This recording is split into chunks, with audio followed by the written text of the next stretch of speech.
YouTube, it's Brian Phillips. We finally got the Carbon Z Cub. 2.1 meter. This has the brand new AR637TA, and it has the Avian ESC. So you can do you know what, and we're about to demonstrate right now. This thing is pretty awkward to lay down. Be careful, the wings are hollow. So when you go to lay it down like this, I always like to be careful my lanyard doesn't bump any buttons that maybe do things like this. What? So yes, thrust reverse is included. You have to turn it on. We'll show you in the radio setup video. This is a pretty intense setup compared to some others. It takes longer to build this because it's a bigger plane, but you can do sweet things like back up into position. And it is quite a bit cheaper than the Draco, but the performance is amazing. It's probably as good, if not slightly better, in terms of its flight performance, and you'll see that today. Now, that being said, I don't mean to take anything away from the Draco. The Draco is awesome. This just happens to be a less scaled version of the Draco that's slightly bigger and extremely fun to fly. But without further ado, 7006S is what we're flying on, 30C. Here we go, takeoff flaps.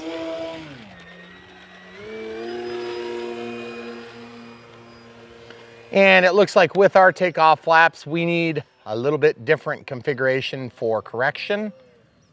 As you can see, this thing will just do anything. I'm at 25%, 30% throttle here, and then 100. I mean, this plane is 3D capable. It does everything you want and more. Full landing flaps. We do have braking on because braking is part of the thrust reverse configuration. You see we got our barn doors set up there.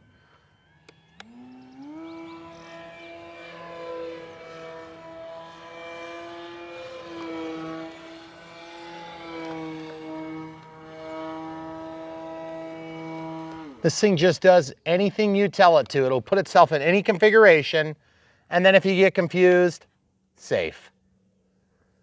Yep, that's right, safe. Now, it had safe on the last one, so that's not anything new, but I just want you guys to see how amazing this plane is. Every time somebody comes over, I have to show off this plane because it's so much fun to show. I mean, look how tight of a spot we're flying. This is a huge plane, guys. 2,150 millimeters, and I about landed on our hay there. Look, cornhole from a hover. Guys, look, it'll just do it all day long. Or you can come down and just do a nice, greasy, gentle landing if you decide to do so. I do want to get one adjustment made, and that is my elevator correction is pretty bad right now. You want to go about 5 steps toward the runway, please?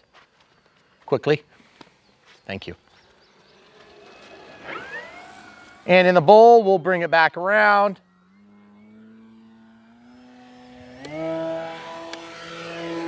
We did balance our prop. One thing you want to watch for on this plane is that your prop does not loosen. Hey, toward the runway, please. Thank you. This thing's huge. I got to make sure we got room. Obviously, upside down flight performance is second to none, has no problems. It'll do inside loops, outside loops. And you can do it in relatively tight quarters given that it's such a huge plane. Now, you may have noticed I haven't demonstrated thrust reverse in the air yet. That's just mostly because I'm building up the nerve. Let's try a landing first. Here's full landing flaps. My landing flaps go down a little bit deeper than what they called for. Really a lot of slip there. And I'm in thrust reverse now. So you can really stop that thing on a dime now. I want to warn you about backing up onto bumps like that. You may break your tail gear. Now I'm at my timer, but I'm calling BS right now because this is a 7,000 and there's no way we're low. See, 23.2 volts right now. Now that's at idle, so loaded it might drop a little bit. You can set up an audio event with warnings. You can look at your cell spread from cell 1 through 6. Any of those things you want to do, you can do now with the Avian ESC. Our grass is pretty tall. Going back into forward throttle. Our grass is pretty tall, but I'll just show you we can do a perfect grass takeoff here. Nice slow roll up, get on the mains. And it's not like a race to get in the air. That was, I didn't even break 50% throttle there, just so you guys know. There is a pretty big deviation in performance when I go from takeoff flaps to neutral. I wanna try to fix that. I'm at 50% throttle. Just a little teeny bit of elevator there. Okay, takeoff flaps makes it balloon terribly. I wanna fix that. And then I'm gonna come back around and do the same thing, about 50% throttle, mid speed. Full landing flaps, and lots of balloon. It's like the correction is totally wrong. Let's go ahead and see what we can do about that right now. We're gonna go on land, right over the power lines toward us. We got a little bit of wind. And there is a bug that's just janking all over my left elbow. Look at that thing. That is just incredible. Okay, so reverse, throttle cuts on. I wanna go in here, go down to the flap system, and I wanna increase that to about, let's call it 15, and let's increase that to about 25, and let's see how that looks. Okay, so 15 and 25. And yes, there was a bug that whole time right there on my elbow. That is so distracting as a pilot. Okay, so I'm gonna get back on the runway. Thank you, camera crew. Yep. I assume I deserved it. Okay, you good? Yep.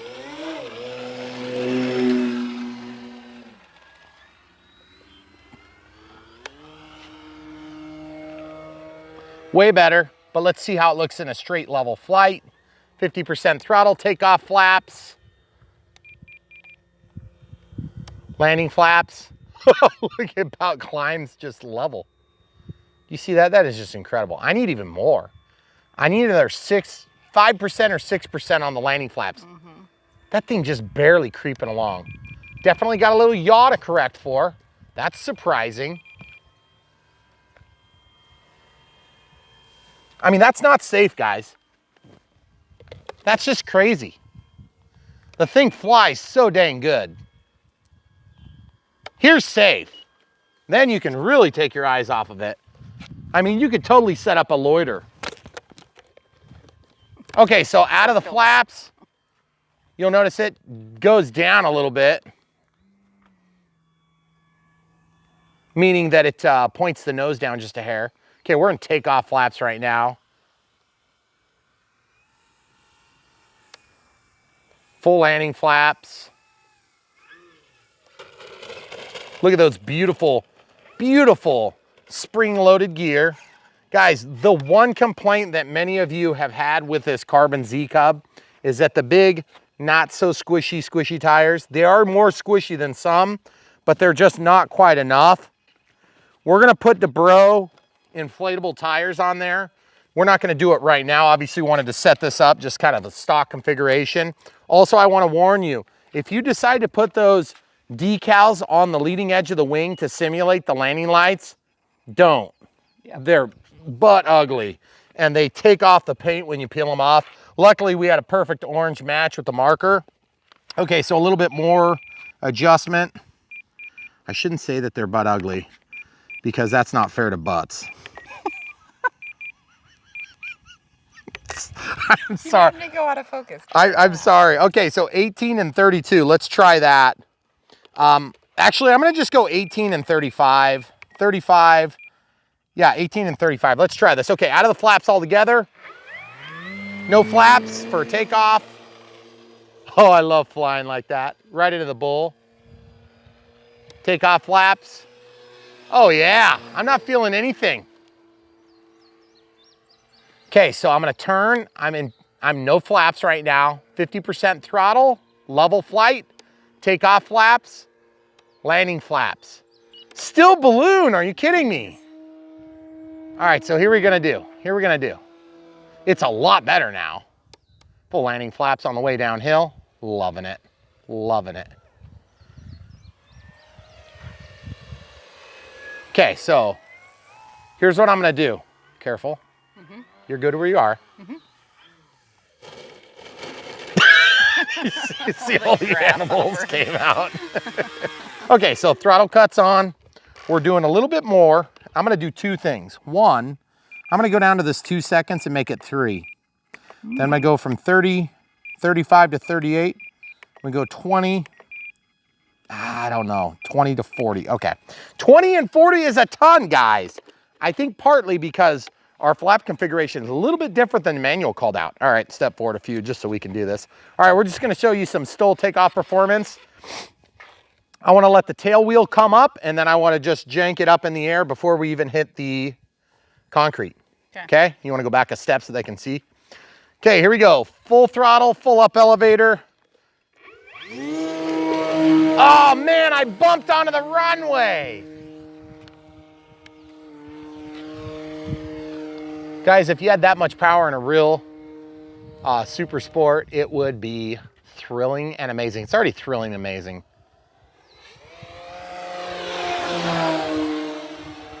So one of our very popular YouTube stars, Mike Patey, bought his wife a carbon cub. Someday I want to do the same for me and I'll pretend like it's a gift for my wife. Look at that clean knife edge. It's just awesome. Not like I've deployed it or done a good job of it. It's just, this plane just does everything beautifully. Now, I want to warn you too that with braking on, this plane does not slow down much. Camera crew, about 4 steps back, please. There you go, right there, perfect. The other thing is with big planes, I always have to tell the camera crew where to stand. Takeoff flaps, oh yeah. Oh yeah, loving that flat response. Landing flaps.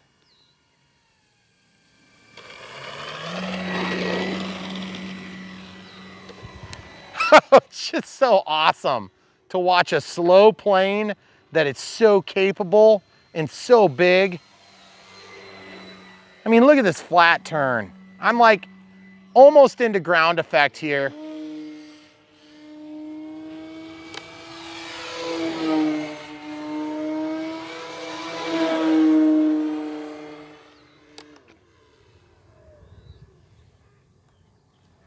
Keep your throttle at about 5% and you'll actually tractor and slow down way better. Now be a little bit careful because this plane, it might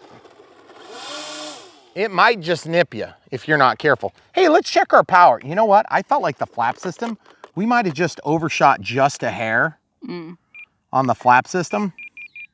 Let's go back to 19 and let's go to 38. I know it seems like, you know, kind of splitting hairs at this point, but to be honest with you, this plane is touchy on the flap to elevator correction. I remember doing that on my last one and I love the way it's set up. Okay, so I'm 8 minutes and 37 over our 4. What is with the flies today? Awful. 22.4, we're good to go. Okay, 7,000 success, guys. Like I said, and it's not like I've been nice to this plane.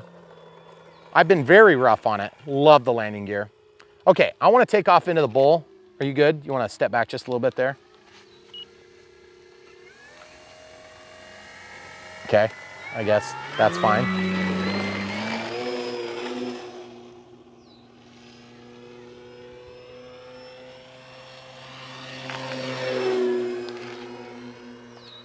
Just a reasonably scale looking performance there.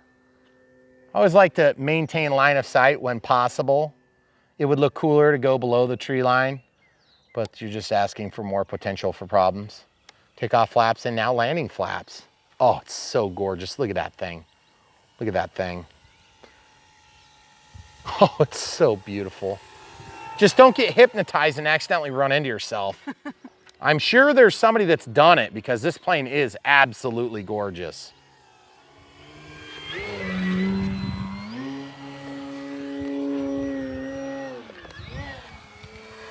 And guys, that's one of those times where while I knew it was coming, this thing doesn't stall until it is ready to fall. Like on the ground, fall, do not pass go, do not collect $200 sort of fall. But when it does, it's violent. So be prepared for it. What I would recommend is if you're gonna get real crazy with it, get up a few mistakes high and just stall it a few times. That's what they used to have us do on planes back when I was young and I didn't fly them. Wait, hold on. That's true. Okay, between us. Yep. You good? Yep. Okay. If that stupid bug zapper wasn't there, I could get a better pass. So now the full length ailerons will get this thing rolling really, really, really fast. But I just love the way that this plane flies. It doesn't need that. And I hate it when people say things like that, you know. But let's be honest, guys, this plane is extremely aerobatic already. If you go for a full length aileron, it's just gonna be like 3D timber behavior. It's already, you know, 3D-esque as it is. And I feel like there is kind of a limit. You don't want to make these planes more insanely capable than they already are, because at some point it's just not hard anymore. Whoa. Oh, really? Oh, I love the slow takeoff.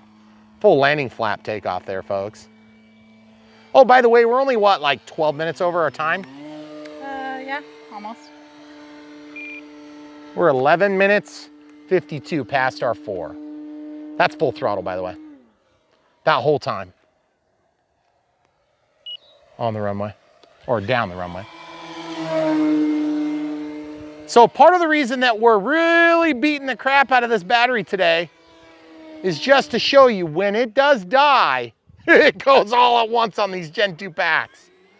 So don't get yourself like hamstrung over your power lines or something weird. You want to be a little bit careful. Remember, what's the first thing you do if you have a sag in your pack? Chop the throttle. Chop the throttle, glide, save a little bit for that fine tune on your landing. And then you can make your beautiful landing that was not, obviously. Okay, so let's look at our voltages real quick while we're on the ground. Throttle cuts on. 22 volts, we're still going. Okay, so we can go to about 19.8, and then that's a safe spot for me. I mean, especially on a prop plane. So now some of you guys are probably thinking, well, I don't really think there's anything wrong with those tires, Brian. They look fine to me. You know, and that's a fair value judgment. I mean, they do work okay, especially in grass. If you're doing grass ops 100% of the time, these non-pneumatic tires are very light and they're very good for grass. But as soon as you start doing a lot of ops on the concrete, you'll find that you chew through them really fast too.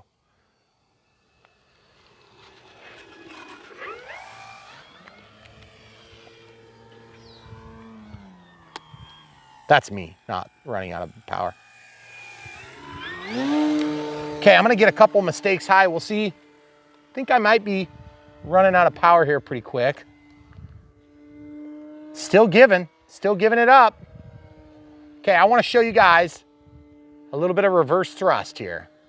Okay, while airborne, you good? Mm-hmm. Okay. There's reverse thrust. That is so weird. And yet, no problem, it delivers. Now, did it do anything very cool? I don't think so. I think it's kind of lame. And I don't want to lose a plane over it. Out of the throttle and still upside down, plenty of elevator. With some power, look at this. Into a hammerhead and a cornhole. You always got to get a little cornhole action at the end. Right when you're almost out of time. Well, it is kind of a foolish time to do it. But look how good it glides. You want to try dead stick? Full landing flaps.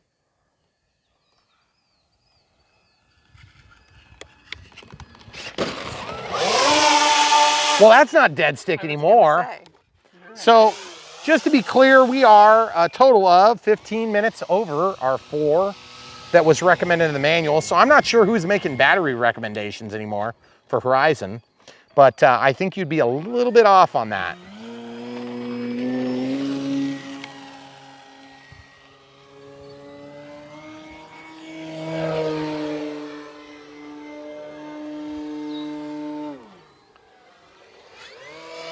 I have a feeling this battery is gonna be a little ticked off at me. What do you think? You wanna make any bets? It's a 7006S 30C and I've pushed it hard the entire time. I think it's gonna be really mad.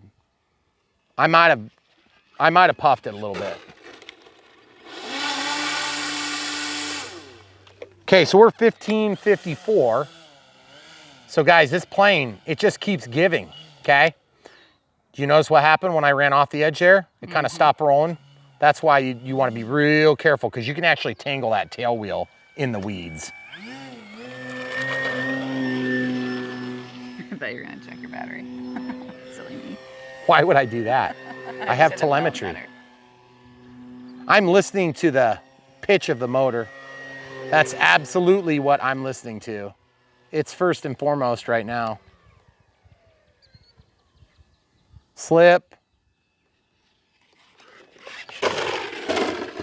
And the landing gear just give. They just give.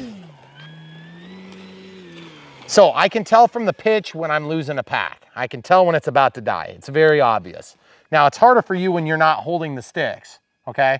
Because when I give it like 60% throttle, I always listen for that behavior, that lag, that sag. I'm 1656 past. That's past. Meaning that there was 4 minutes to begin with, and now I'm 17 minutes in. Past.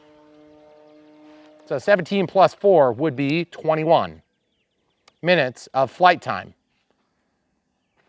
That's incredible. Now, these packs have been used a few times. They're fairly new still. So full disclosure, I know that these lipos, a couple, 3 years down the road, are probably not going to perform quite that good. But at this point, the way I abuse them, let's hope they last.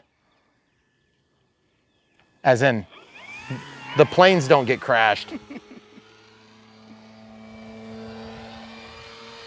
Now, this part of flying for me would be definitely more on the conservative end of things. I'm out of the flaps, by the way. At this point, it's challenge accepted. I'm at 18 minutes past, 22 minutes of flight time. Not being exceptionally careful, but at this point, I'm getting a little bit more conservative with my flight.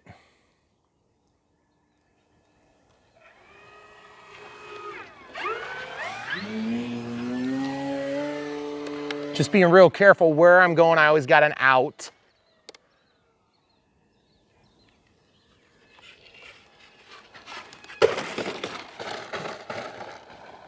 Okay, 1835. And we're 21.7, jeez.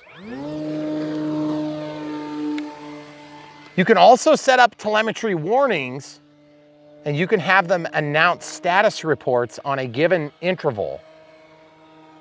Okay, this has got a sag here. How is it not? How is it not? Okay, now I'm ready to just basically kill the pack here. Upside down, just riding the elevator. Sorry, I'm kind of trying to trade altitude for power here.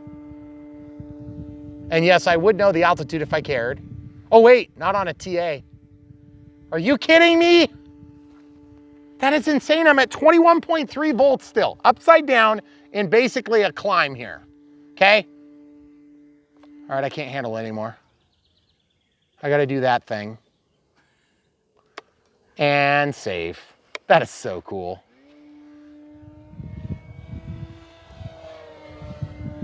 Going uphill, cornholing. 20.8, 20.8, geez, it's still going. This is awesome. Still doing high-speed passes. I feel like I'm finally starting to get out of the juiciness. 20.8, 20.7. Oh, and by the way, this is a full range telemetry. So you're gonna get telemetry when it's way up there, okay? Whereas with the 631, you may actually get updates as you go by to a degree. Okay, so takeoff flaps. I hope I'm saying that totally correct. Just a tiny bit of wind at our back. It's perfect for landing right here. Okay, I'm just being real gentle, not pushing it here. I don't want to land in the tall corn or on top of my fence. 30%, 40% throttle, and just stick it down right there.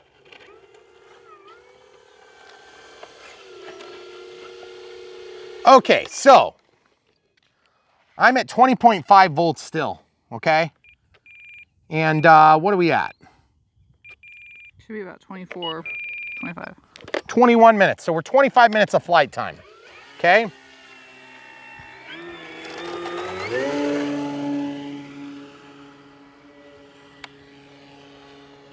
Goodness gracious, this thing's gonna go longer than I can hold my pee. Oh, warning, finally. Critically low, warning, okay? Critically low means land now. So we'll do that. Okay, so couple thoughts. One thing, throttle cuts on. You saw I used and abused those landing gear nicely. 21 minutes, 40 seconds. I'm calling it at 21:40 plus 4. That would be 25 minutes, almost 26 minutes.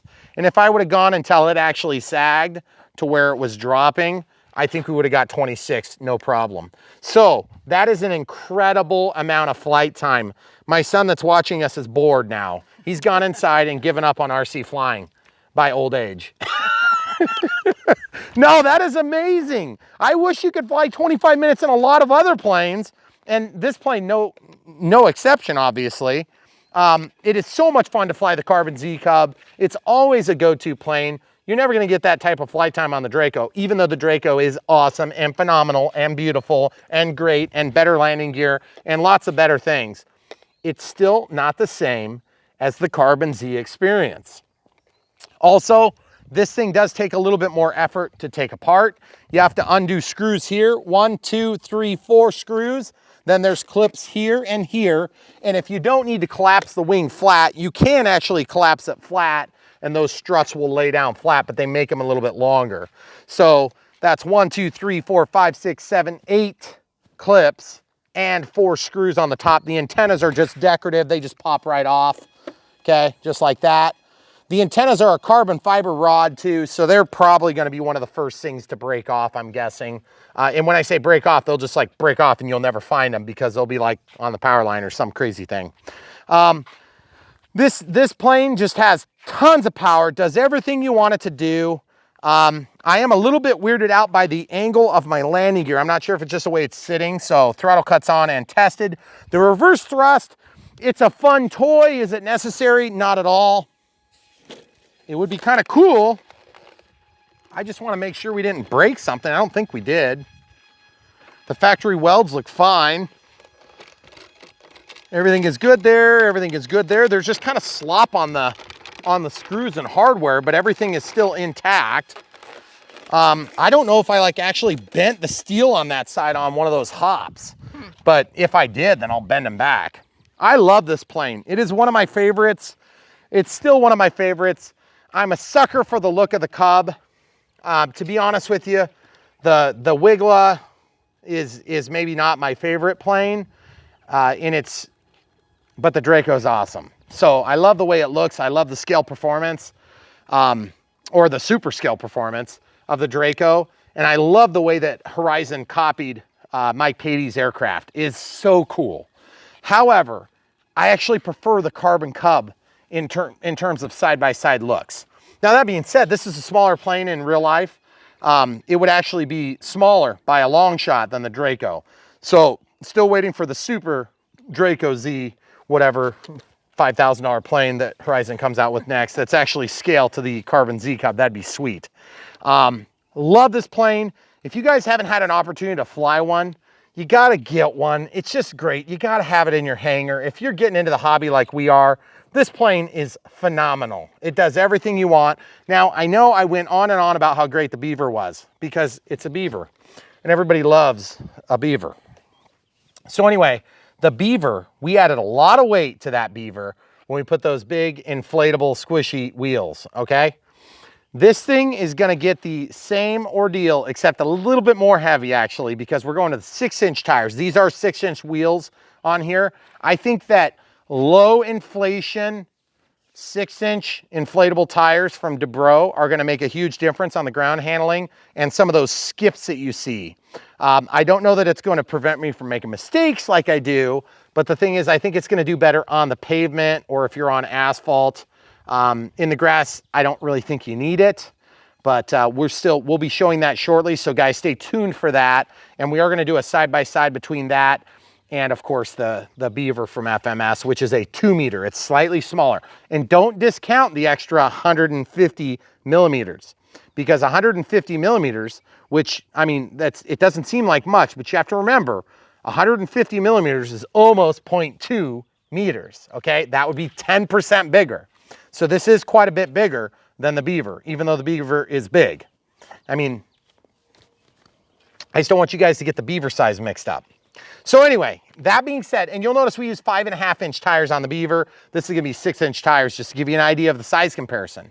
And they look perfectly scale on the Beaver at 5.5, even though there's only 4.25-inch tires on that stock. I just didn't think they looked right. They look like on-road tires. So, love this plane. If you guys wanna get this thing has the AR637 TA tucked in back here. So I was saying something about altitude. Yes, you would need the T to have altitude with Vario. Of course, you're not going to typically use a Vario on this, but yes, you can also do a tow with this plane. I never did a tow on the other one, and I don't have any intentions to necessarily do a tow package on this, but you put a servo in there and it comes with all the hook hardware. We've got it. It comes with the plane. It does not come with the floats. You got to buy the floats separate. I do have a float set. I've never put it on because when we used to live in town, we had 3 ponds in our neighborhood. So it was really nice. We could go to any of the 3 retention ponds. And then we had a pond that was huge across the way. And it worked really nice at a community college that was local. So until we have access to a great pond, we probably won't be doing a lot of water footage on this, but this plane does phenomenal on water. The floats are a little bit heavier, but it's gonna be considerably heavier than the Dubro tires that we had actually. But the thing does just fine. It's got plenty of power, as you can see, a little bit closer to scale performance when you add those. And yes, I believe there is a servo that is on the back for the steerable water rudder. So guys, love the plane. If you haven't got one, check the link in the video description below. You'll be helping to support us if you buy it from those links. And we find that to be more economical to help support us than just doing Patreon. But we do have a Patreon we started, and we did start a PayPal account. There'll be a link in the video description if you want to just do one-time Patreons, like a monthly thing. And then of course, we have all the links that follow below. Don't forget to like the videos. It really helps us on YouTube. The long format kills us because our retention is always very poor, because there's only a few people that are crazy enough to watch a 5-hour video. And thank you people for being crazy enough to watch them. But that being said, the ratio of percentage of watch time to the overall length of the video kills us on YouTube. So that being said, if we can get lots of likes, you'll be helping to offset that function. Also, don't forget to click the bell for notification if you haven't already. There's so much new content that comes out all the time, and we don't want you to have to search for it. It should just come into your box and just blammo whammo, you can just watch it, you know, spend the first half of your workday watching the video, and then maybe you can do some work later. Just get your boss into it, then you'll be good. Anyway, all right, guys. Have I forgotten anything, Megan? I think that's it. Okay, so the camera crew says that's it. Love the plane. It's awesome. Definitely recommend it. The only things that have changed between the previous version, which is technically version 2, because the first version was blue and it had rounded tips, that had an AR637A in it. It did not have safe. It was just AS3X only. Then it went to AS3X and safe in an AR637B, which was awesome, and I had 0 problems with that. You could still do the full length flap, flapper-on / aileron configuration. This comes with instructions to do it. You'll note that we did not do it. I would recommend, however, instead of doing it the way they do, split all these things up, put in an 8-channel receiver. You can do all the setup you want. You'll have full telemetry. You'll have Vario, you'll have altitude, you'll have all sorts of crazy things, and you can do it all through forward programming. It will take like 5 minutes to set that up, as opposed to what they're talking about in the manual. You got to set up a million mixes. That being said, you can do it by taking out a Y cable, and you won't have to spend any money. But if you really want to get this thing full feature, you should be able to do that. You may have to rearrange this servo and that servo, but the servo is already capable of doing it. You have to set it up so that it goes up and down, okay? So that being said, you know everything I know. I love the plane. What are you waiting for? Just buy one. Be like me. It's awesome. You'll love it. Come back for more. Okay, so we were just talking off camera when we were done with our spiel, asking for support and things. I took off the canopy, windscreen, whatever you want to call it. Just note that that 7,000 is not puffed, okay? I just flew the crap out of this plane for 27 minutes almost, okay? Now, I bet it's hot. It's like barely even warm. Are you kidding? It's been a minute, but like it's like barely warm. I would not say that's barely warm. I would say it's warm. But the thing is, it's like totally manageable. Yeah. What does it say for temperature? There. 109.4 degrees is the FET temperature. That is crazy. The BEC is at 100.4. That is awesome, guys. Yeah. That pack did phenomenal. We'll link to the 7006S.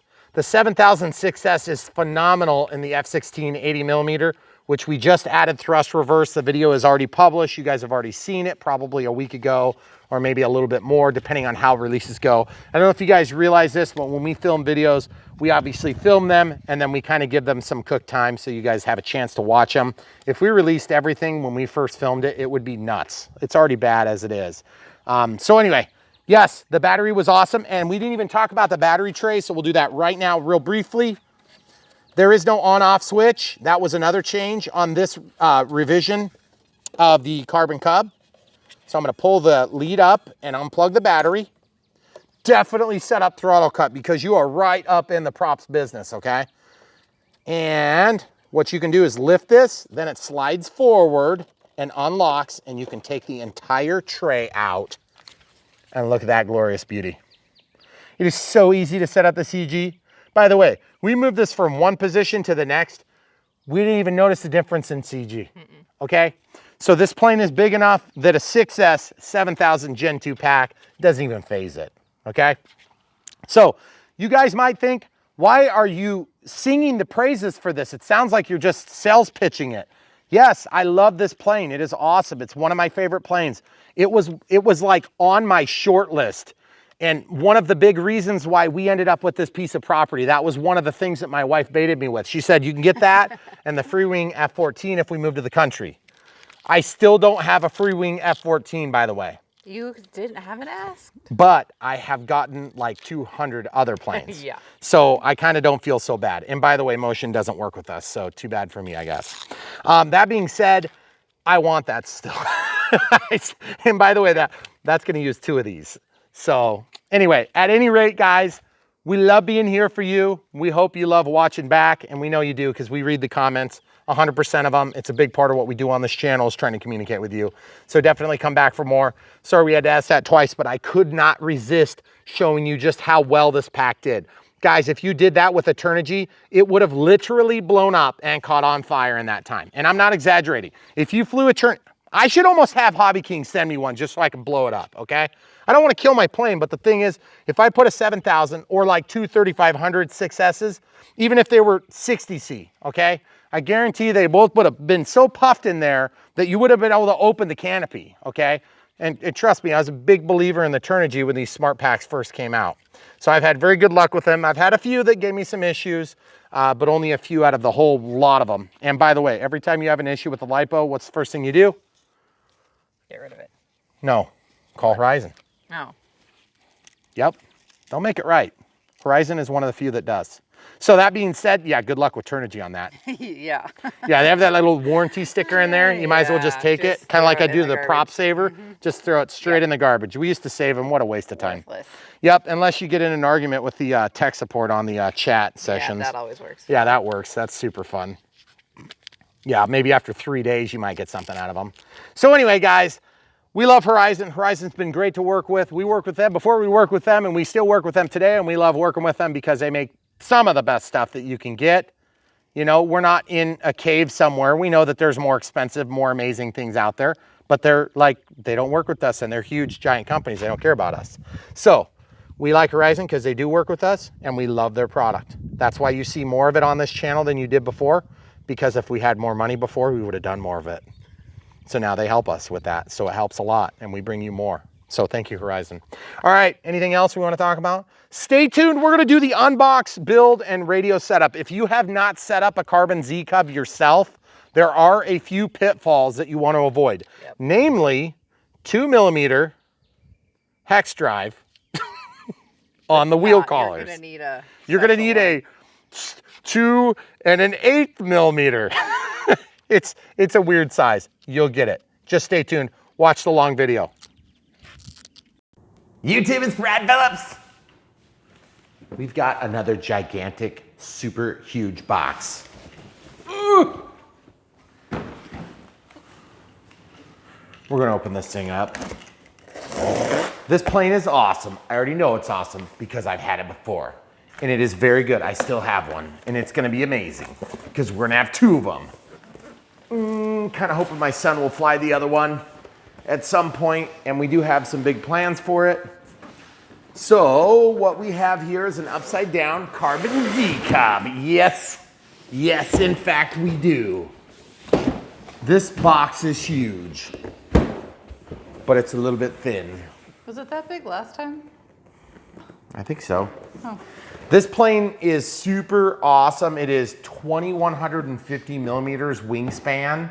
The only thing that's changed, I believe, on this one is that they have upgraded the receiver. So it now has smart, but it also has, I don't know if they have the Avian ESC or not, but we're gonna find that out as we get into it. I'm super excited. Let's look. Oh, it does have the Avian ESC. And what you know about the Avian ESC is that now we shall be able to run thrust reverse, which is awesome. We did not have thrust reverse on the first one.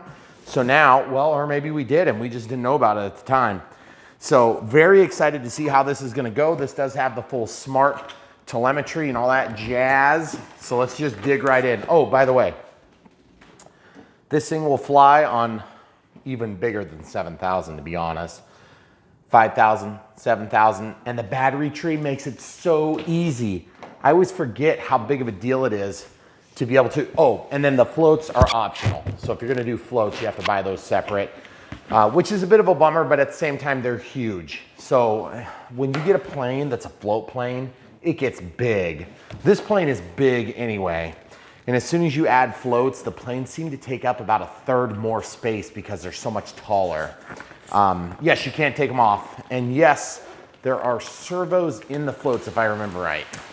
Oh yeah. Oh, this is sweet.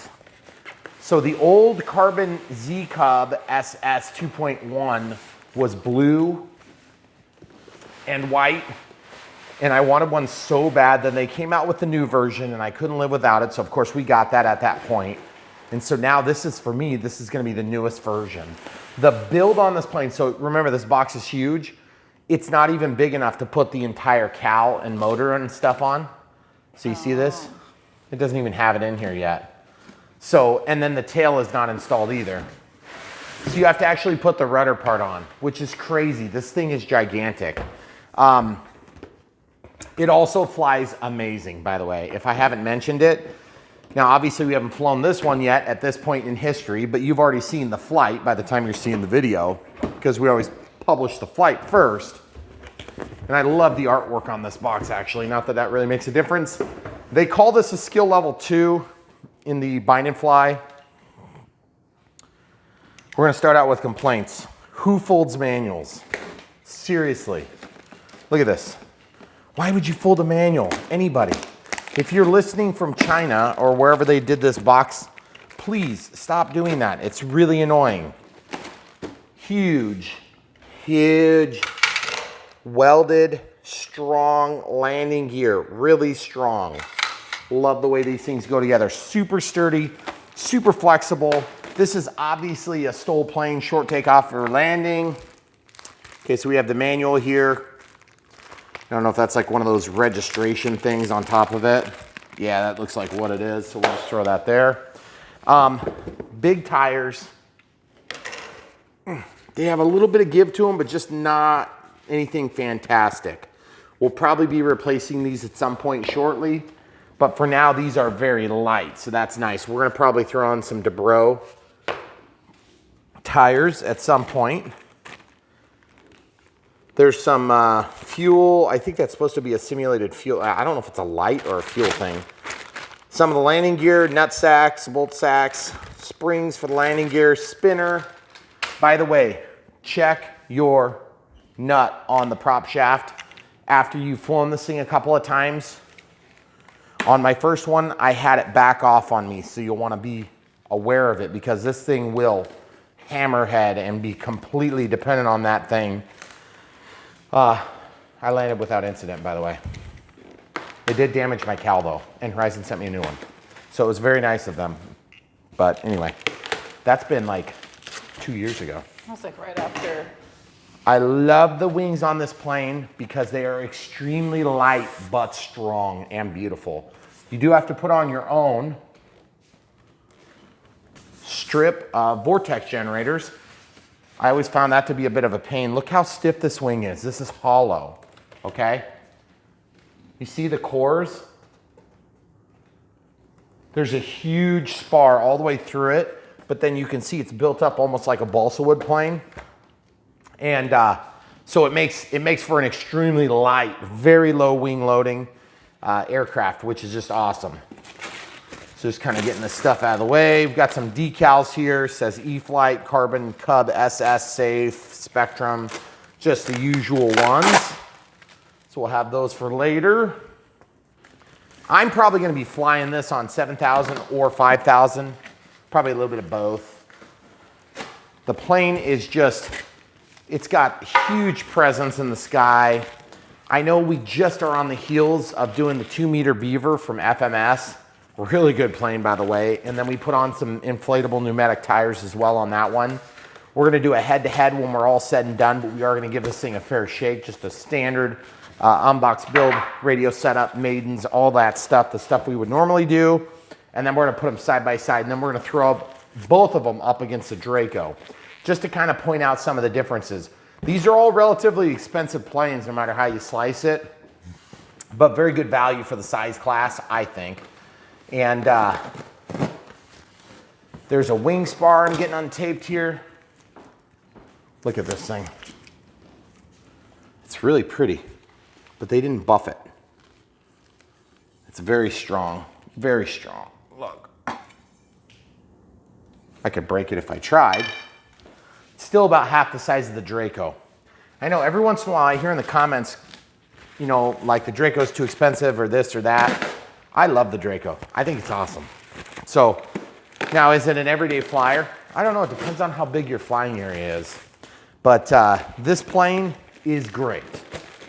And if you don't mind tear down and build up, it could be an everyday flyer. It is very easy to fly. And when I say very easy, I'm saying that with some level of, you have to at least take into, well, they put the wing joiner for the tail in there. And then the prop, this is a 15.7 prop. It's a very simple prop. Nothing super fancy about that. Maybe we'll bounce that one, camera crew. I'm not sure what we should do on that one. Okay, so let's get this other wing out. This big decal is installed for you, which is kind of nice. Big servos, digital servos, 26 gram digital E-flite servos. And then this one here is a 13 gram sub-micro servo. Now, I believe if you want, you can run this as a full-length flaperon, and you can have it so that it switches to crow, but I'm not sure how it's equipped on the receiver. I don't know if you have to replace the receiver to do that. I can't remember actually, because I just set mine up with flaps and ailerons, and I've never had a peep of problems with it. So I'm sort of reluctant to do anything more than that. It just seems like some planes are going to require a little bit more in the control authority realm than others. That is so weird. It didn't look like that was on purpose. Oh. Yeah, that was stuck on there. That's so bizarre. So anyway, this feels weak, but it's not. Look, pinch hinge, but then there's embedded hinges in 3 spots. But look how big the deflection is on that. That's such a huge surface. The surface is almost as big on the elevator as the actual horizontal stabilizer. That's sweet. Loving it. Does that little spar go in the tail? Yeah, I think so. I'm actually not 100% sure. How does this come out? This is so weird. I'm trying to figure out how to get this. Oh, does that come out from the other side? That might come out from the bottom. I'm actually not sure. See how it's in there? Oh. It's really weird. Because I thought this whole thing came out, but it's actually molded in. Like it is not removable. So if you guys haven't seen this plane before, it is great. And if you've never flown one before, you got to figure out how to fly it. Even if you don't end up buying one for yourself, find a buddy who's got one because it is just amazing. I love flying this plane. It's one of the go-to planes when I want to kind of show off a good flight performance. It's really fun to do that with this plane. And it's so impressive because it's so big. And yet it will just, you take off from virtually anywhere. I mean, you take it off in like 2 feet. So actually you can take it off in like 0 feet if you're careful. This is kind of a weird spot. I'm not sure how to get that out, so I'm going to start with the fuse. I kind of try to not start with,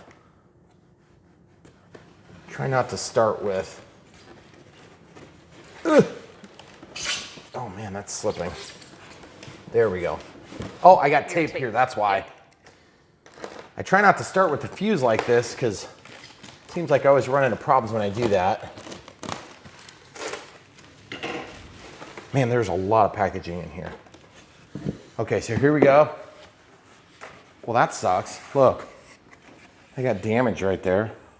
Oh, that's weird. That's really annoying. I thought that was gonna get covered by something. Oh, you know what? Maybe it will. Maybe it will get covered. There was some carbon Cub logos that go on the back, but I think that holds the cowl on. So I guess we'll just have to wait and see. That's gonna be annoying if that's damaged.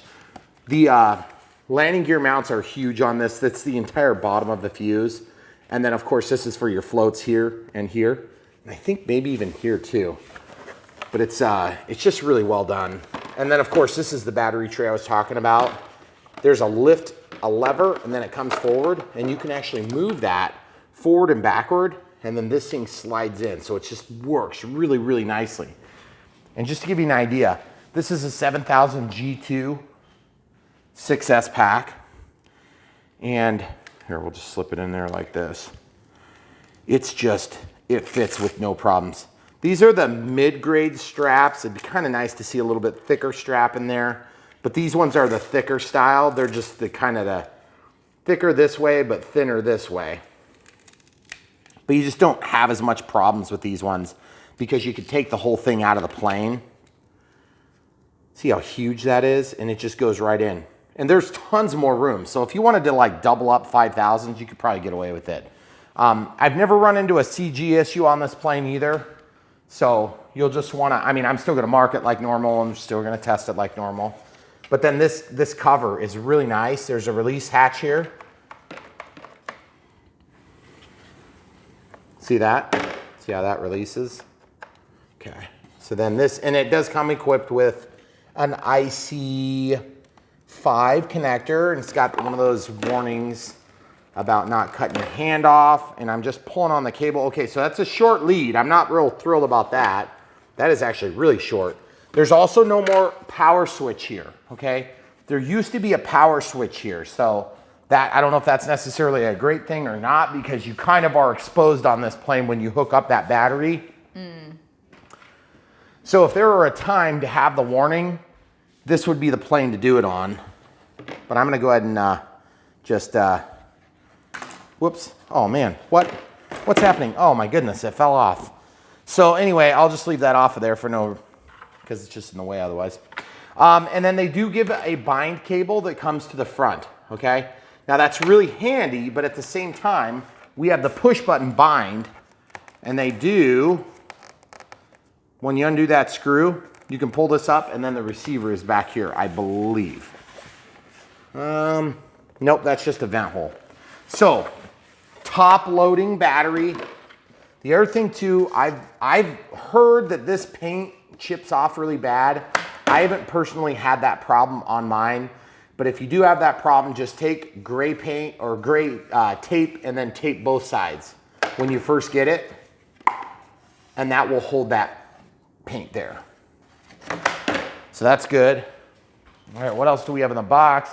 We got the struts for the wings, and these are not struts for the landing floats. They are struts for the wings.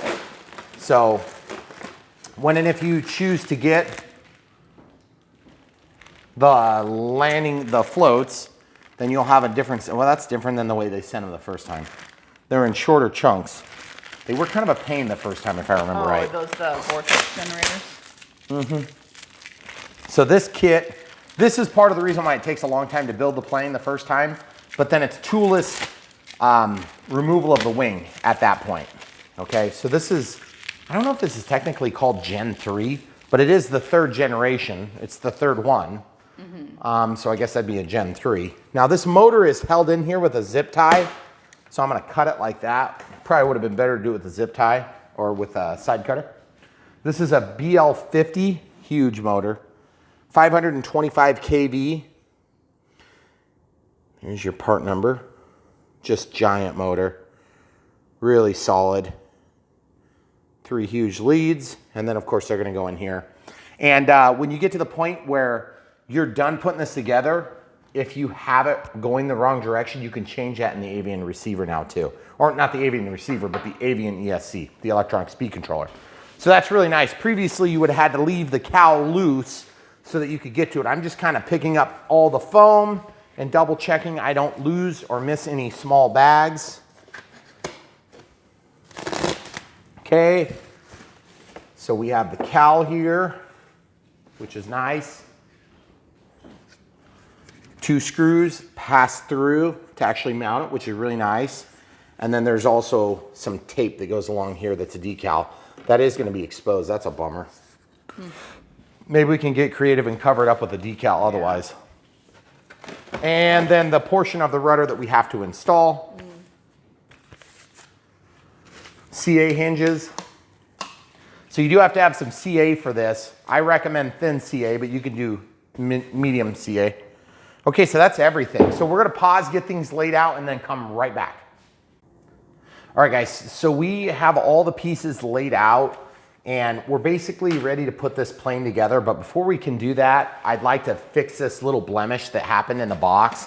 It's super annoying when you get a little damage like this on a plane, but just, I mean, it's a big plane. It's not like a huge deal, but I just wanna show you how I'm gonna fix this. It's gonna be super easy. I got foam from a crashed plane, but if you don't have foam from a crashed plane, you can also take a piece of foam from inside, which is another way you can harvest a little chunk of it from somewhere where you're not gonna see that's, you know, maybe like a corner here, a corner there, whatever. If you don't have another plane. I'm guessing if you have a plane like this, this is not exactly a beginner plane. So look, like one just fell out of the plane. So that's packaging material. You can tell the difference in foam because of the way that they squish, okay? So in my case, I had like a thin chunk like this is kind of what I'm looking for because I want to fill that hole. I took a toothpick and I just jammed it in there and I found a piece of cardboard that was rammed into the corner, which is, like I said, really super annoying, but it's really not that big a deal. We can fix it in just a couple of minutes. So that's actually packaging foam. So let's see how that does first. Let's just try without any glue, without any special tools. We're just literally using our fingernail. And then I'll use a Q-tip. Most people have Q-tips around. If you don't, you might want to think about getting some. What? So I just filled that in and I'm pushing it hard and that actually keeps it in there, which is kind of nice. So you know what? That might be satisfactory for me. I don't know.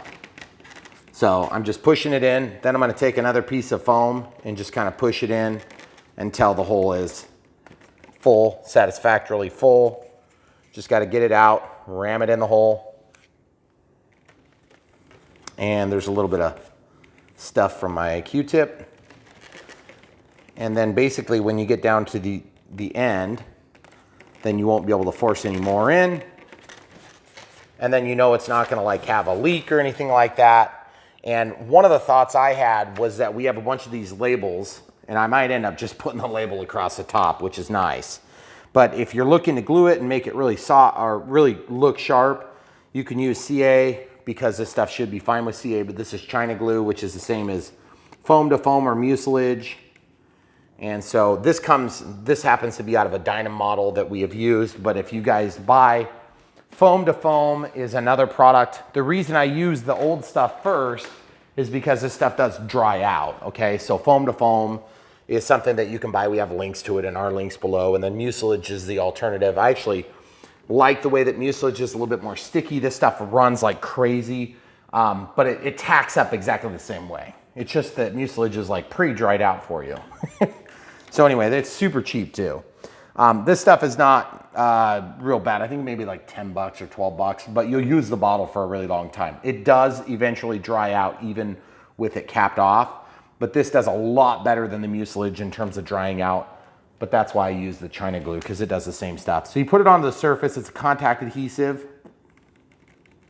And China glue is how they join the halves of the fuselages together on these planes. They call it China glue because they use it a lot in China. It's not, you know, supposed to be derogatory at all. It just happens to be that they use a lot of it there. So I'm just kind of breaking off a chunk of foam. I'm just gonna see how it tacks up like that. It just tacks up. It just tacks up. Almost to the point where you can't let go of it. Okay? So I'm just gonna get that tacked up. And then you can kind of like keep them apart for a few minutes and they'll actually get sticky to where when you stick them together, you literally can't pull them apart. Okay? So you see it's getting to the point now where I can't hardly pull it apart. So once you've got it to that point, then you can take an extremely sharp X-Acto knife. And like I said, the first step would be to just try to stuff it with a piece of foam. Now I'm gonna press in gently, and then I'm just gonna slice right on top of the surface. Really, really, really careful not to cut myself or to the finish of the rest of the plane. And once you get this cut, then you'll see you have a pretty nice finish on there. And then if you have any residual glue, you can just press that in and you pretty much have like a totally flat surface. Now in our case, we went and grabbed, where did that marker go? We went and grabbed a marker. And we happen to have a marker that's really similar color. You can see the cap looks a little lighter than the tip, right? Well, when you mark on a white piece of foam, it should be a pretty close match, and it's close enough for what I'm doing, okay? So there you have it. And if it gets a little bit too dark, like that looks a little bit too dark to me, one thing you can do that sounds a little bit crazy, but it'll work perfectly, is you can literally take a paper towel and you could wipe it, okay? Until the match is really good. And that's a pretty stinking good match. So you can see I took a lot of color off. But then if you want to lock in that color and you're satisfied with the way it looks, we're going to grab a little bit of tape. Did you bring the scissors over? No, I did. Still over here. Yeah. So we just grab a piece of tape, and you'll see the way I do this a lot, guys. I never use that little rippy bar there. I always go out like this. Then I try to mitigate as much of my oil from my fingers. And then I'll literally just take this tape and push it down, and I'm done. And that repair is finished. I'll never care about it again in my life. And it's perfect as far as I'm concerned. Now, would it have been better to not have damage? Obviously. But the thing is, when you deal with foam media, you're eventually gonna have a ding like that. We call it hanger rash. If you haven't ever had hanger rash, you haven't ever had a foam plane. So, that being said, very nice, very easy, near perfect repair. It took us, what, like 5 minutes? 6 minutes. 6 minutes. Okay, so agreed. You shouldn't have to do that, but it is what it is. Okay, so Tom, by the way, thanks for sending us plane stand. Very nice. Let's talk about the prop for a minute. I did not balance my prop on the first one, and I think it may have contributed to the loosening of that nut and assembly on there. So I'm gonna use this DeBro prop balancer. This is like a $40 thing. So, you know, if you don't have one, there's another way you can do it, and that is to put the plane together. When you're all done, you throttle it up and you listen for vibration. If there's vibration, then you put a little piece of tape here, and then you do it again. If it gets worse, and you take it off and you put it on the opposite blade, and you fire it up, and if it gets better, then maybe you add a little bit more. Does it get better or worse? If it gets better, then you add a little bit more. Does it get better or worse? And then eventually you're gonna be like, that's pretty dang good. Take off the last piece, Then you know how much weight you've got, and you can just make them really flat. You put it on the leading edge of the blade, and that's that. And then you're done. If you ever have a prop strike, which on a stole plane, you're probably gonna have that once in a while because you're screwing around, getting in the dirt, whatever it is. Then you won't have to cry too much about it because you're gonna already be, you're gonna be adjusting it again. Okay, so this thing works pretty simple. I'm gonna come around so the window's not right behind you. So this thing, you just slide it through like this and you put that sharp tip through. And then you put this thing like this on the other side and you put that sharp tip through and you're like, but Brian, that stand isn't tall enough for that blade to spin. Exactly, it doesn't matter, you just have to go like this, okay? Then the spring goes in here and then there's a washer. The washer just dissipates the load so that you have this little fuel tube piece. You see how it's kind of sloppy and everything? Well, when you tighten this in here, that's gonna force it to the center, okay? So then this thing just has two big wheels on either side that allow it to pivot one way or the other, okay? So you wanna start it spinning and see where it stops, okay? Then start it spinning the other way, and this is pretty well balanced already because it just doesn't really wanna move. Usually if you have a heavy side, then it's gonna wanna fall that way, okay? So it's maybe just a hair heavy on this side. So there's a bunch of different ways you can clean up that opposite side, the side that's a little bit heavy. I found that the easiest way is a sanding block. Of course, I don't have a sanding block because I didn't get this myself. So I just take the back edge of my blade and I walk along it a couple of times, give it a couple of strokes, and then you'll just have this little flakiness that comes off. And you just do that 2 or 3 times, and the next thing you know, I mean, this blade is probably good enough. I'm not gonna really like lose any sleep over this, but you'll see it's basically balancing, okay? So that blade's done. You can see how long that took, seconds, very easy. But if you don't have a $40 tool sitting there, you can do it in the field with some, usually I like using Scotch tape. It works really easy. Okay, so pull that back off, lay it on the ground. You could put your whole spinner in this assembly and you can balance your spinner. I don't think we're gonna go into great details on that. We're probably not gonna do it at all, actually. But you could do this whole project and then completely waste your time because your spinner is way out of balance. So that's a pretty cool tool. It's also it's a specialty tool. I'm not huge on specialty tools because you only use them for one thing. And I would like to have tools that are useful for a bunch of different things because let's all get real. You have a lot of tools when you get to be an old fart like me. That's right. Was I supposed to say? No, you're not. So anyway, all right, so what we're gonna do is we're gonna jump into the assembly now. And honestly, I don't know what the best step is to do first. Let's see what the manual says. The manuals from Horizon are really good. They're suggesting landing gear first. Okay, so you'll notice that we separated out all the hardware here. And the hardware is labeled in lettered bags. Now we're gonna see if those lettered bags are correct. We have had mixed reviews on Horizon with their lettered bags. Yep. Some are lettered correctly and others are not. So let's hope this one is lettered correctly. Oh, by the way, we are using some Loctite today. You may need to provide your own Loctite if you need to. I don't know where they're telling us to use Loctite. The camera crew told me we needed it. I haven't seen where yet, but it just says required adhesives, thread lock. Well, thread lock and then CA for putting on the rudder. Yep. And they're suggesting thin CA. I think today we're probably gonna be using medium CA because that's what we have on hand. It's not gonna be like make or break. Thin is better because thin will soak. So you can slide this thing in and then you just basically put it in and it wicks through this material. Okay, these hinges, it's plastic, and on the top of the plastic, they have this material that wicks the product along the face of it. Okay, both sides. It's called a CA hinge. Okay, it depends upon the glue. And then once it's all dry, then first time it cracks, it makes a perfect seam. Okay, so what's the first step there, camera crew? The first step is supposed to be landing gear installation. Okay, so. With set screws and wheel collars, So which are supposedly bag K, but I don't think that's right.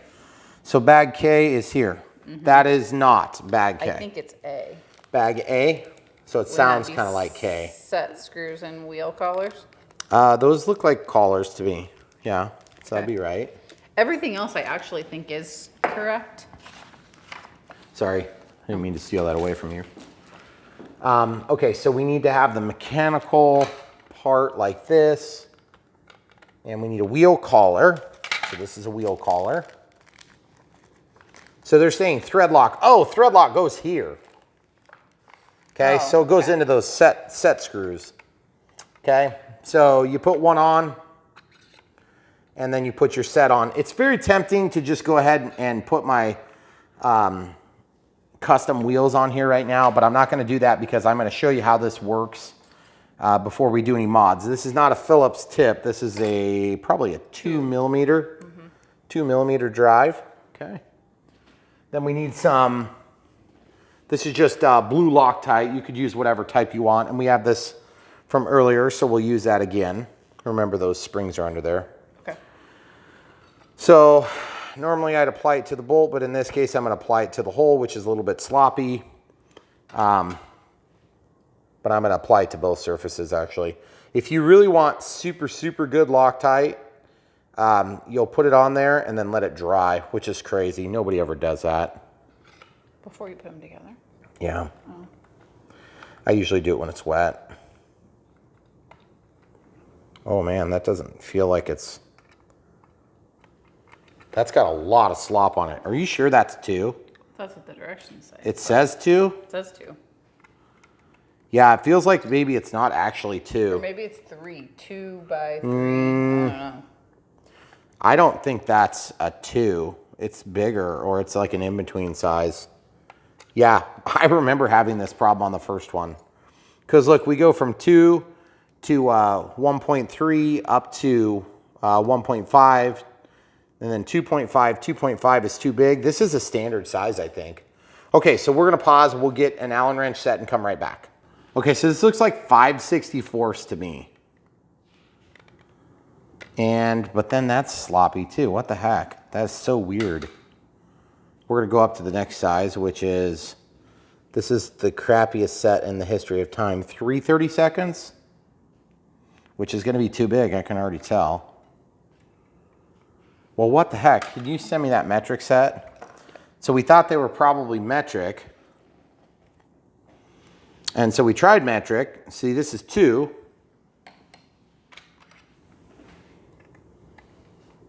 See, I guess that'll turn it. You see my dilemma here, guys? It's not turning it. It's like 2¼ millimeters. Okay, so we're gonna go to 2.5, I guess, and see if that fits. That's not gonna fit. Nope. Well, what the heck are we gonna do about that? You know what? We're gonna pause and come right back. Okay, so these are Rtl Fastener Kits, and their tips have a round end on them. That might be all we need. Because some of those will get the job done. My goodness. No, that doesn't work either. What the heck is going on here? Ooh, ooh, ooh, ooh, ooh. No, no, still no. Okay, so that is definitely in there, and this is a per hold 2 millimeter tip. So we'll see if we can find, this one here is a 2.5 millimeter, which is gonna be too big. That doesn't fit either. Is it just that bolt? Is it possible it's just that bolt? Yeah, I suppose. Well, here, hold on. This one is a 3/32. That's too big. And then this one here is probably a 5/64. Yeah, so this is 5/64. That's the other size that it should have been. Right. But it doesn't turn. What the heck? Okay, I'm gonna teach you guys a trick. If you didn't already have this trick up your sleeve, now you'll have it up your sleeve. If you get a bolt and you can't get the right size, again, we're gonna do, this isn't exactly rocket science, but if you get a bolt that's stubborn like that and it's just an in-between size and you don't wanna go through the hassle of figuring it out, check this out. Just grab the head and you can actually machine it flat and use a crescent, which is another way of doing it. This works okay if you're doing it before you assemble the aircraft. But what a weird, stupid problem to have, guys. We're only like 10 seconds into this build. Woo! Don't stab yourself. I'm gonna grab it with the back of this. then I could really torque the heck out of it. Okay. I don't know if you guys can see what I'm doing there. That's super tight now. How many of those do we have to do? I don't know. Hopefully they're all the right size after this. That's so bizarre. But I do remember having a problem like that on the first one. Really? Okay. Yeah, it's so strange. Okay, so we've got that done. Now we need to slide the actual wheel on. This is a time where you want to make sure your Loctite isn't spilled all over the place. So I'm actually just going to grab a second paper towel so the Loctite can sit on it. Loctite will make your fingers sticky and weird. So, or it's actually like slick. It's weird. So I'm going to lay that down. Rtl Fasteners sent us these kits. They're a great place to go. We have a couple of different kits we kind of helped promote for them, and we have been saved a couple of times by those kits. Not today though, unfortunately. All right, so that's done. So now the very light tires that are kind of hard and not super special go on. I'm just hoping that this isn't too much play, because this outside one is going to go here, and then there's going to be a little bit of slop there. I probably should have had that in a little bit. See what I'm talking about? That's a lot of play. There wasn't any other steps there, were there, cam crew? Can't quite see because it's so far away. Nope. All right, so while this one is not all covered with goodies, that just, you see what I'm talking about? I'm holding that tight and look at it. There's play on it, so that is definitely not a 2mm. So I'm not sure what the deal is. If they got some weird in-between size, 2¼ mm or some craziness like that, that is just very strange. So I guess I'm gonna go back to 2mm. We'll try this and see if we can get it to work for us a little better. We're not gonna be able to do that same thing we did. That is weird. And by the way, don't get Loctite on your plastic parts. You'll destroy them, I'm guaranteeing you that. We got plenty good purchase though. Felt like that was totally fine.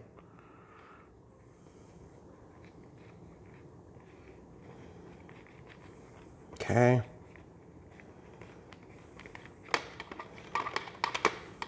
Yeah, see? Now I can't get it to bite.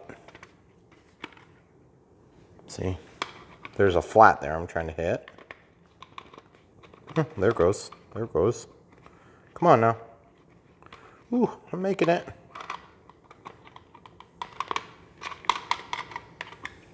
Okay. So we've got that in there. Not crazy about that play. So I think on the next one, we'll run this set out further. Let's see if we can change it from here. There's not a machined flat point here, so you just kind of get a guess at it a little bit. Now you don't want that tight. You don't want that totally tight, because then these things will have too much resistance. You want it to have a little bit of a gap, okay? We'll go back to 2mm here.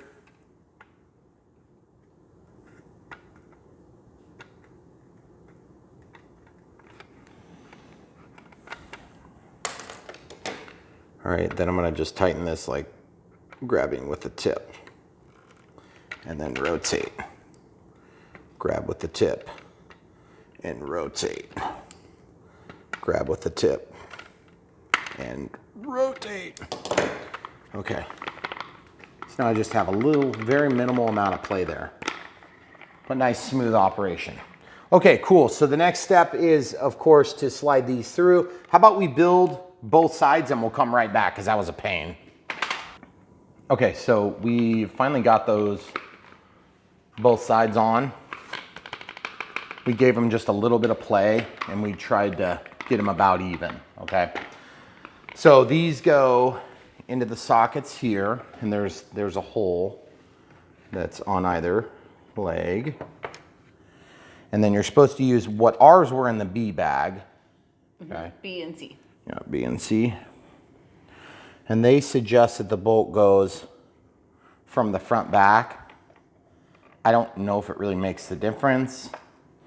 I guess we'll find out later. And then in the C bag, there's the little microscopic nuts that are nylocks, okay, like this. So I'm using forceps because it's really easy to control them. And then also get them started. It's all right. Now these you can tighten all the way because the pivot point's actually on the shaft there. Okay, so now that you've got that, we just need to grab this one, and I'm just gonna come from the back forward. I'm sure there's no reason why it matters. Okay, just whatever direction it is, it's easy. They show it going from the front back on both, I guess. Does it matter? Can I reach it from the other side? See, the reason I can probably get it from the other direction there, so we'll just try that. See if we can do it the way the instructions call for. This is a 1.5 millimeter, and it is the correct size. We had a real heck of a time on these last ones because it is definitely not a 2, and it's definitely not a 2.5 millimeter on those. And it's definitely not a 5/64. So it's like, well, what size is it?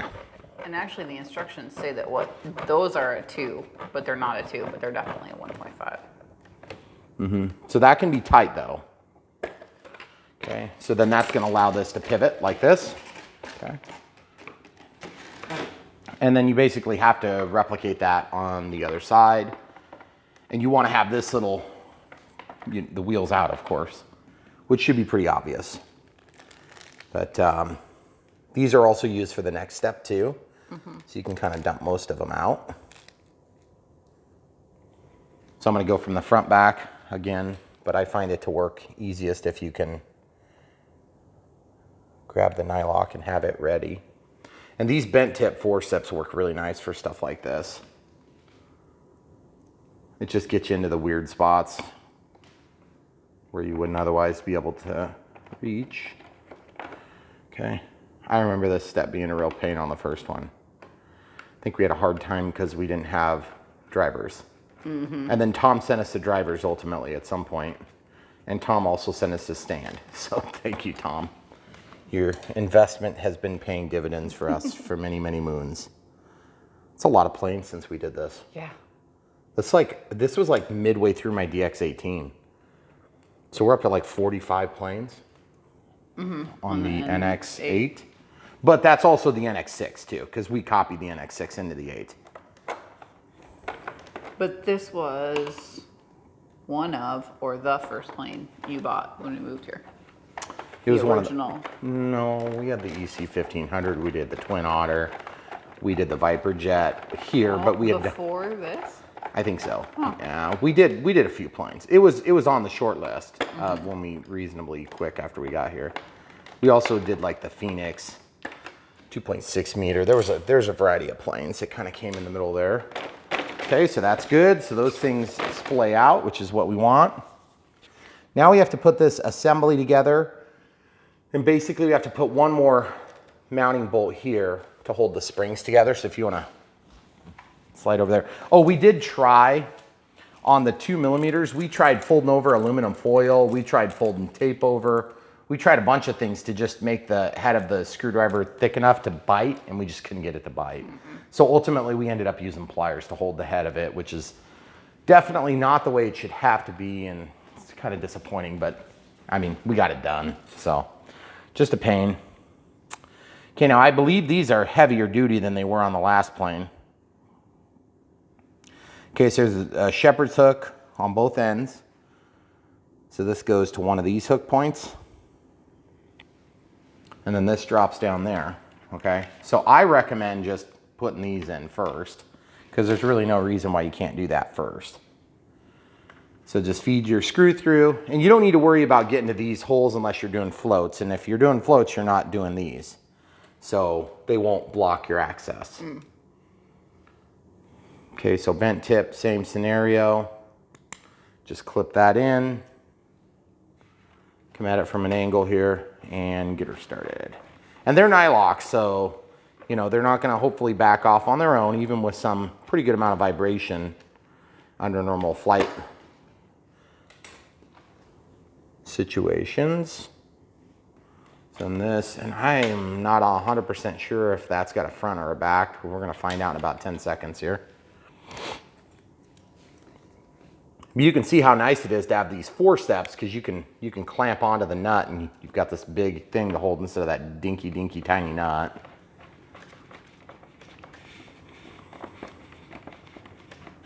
Okay. Okay, that's good. So now is the time where we're gonna take this and we're gonna hook through like this.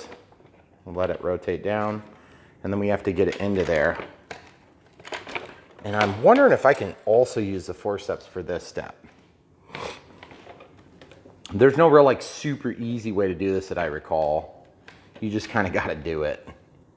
Because if you had this, if it wasn't screwed together, then you'd have to do this in another way too. You have to like hold it while you're while it's sprung.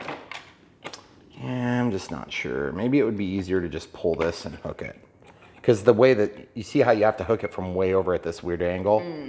Maybe a needle nose pliers might work better for this step. Needle nose pliers. Do we already have them out there, camera You crew? have your green ones, not the needle Oh, nose. yep. Just regular standard needle nose pliers.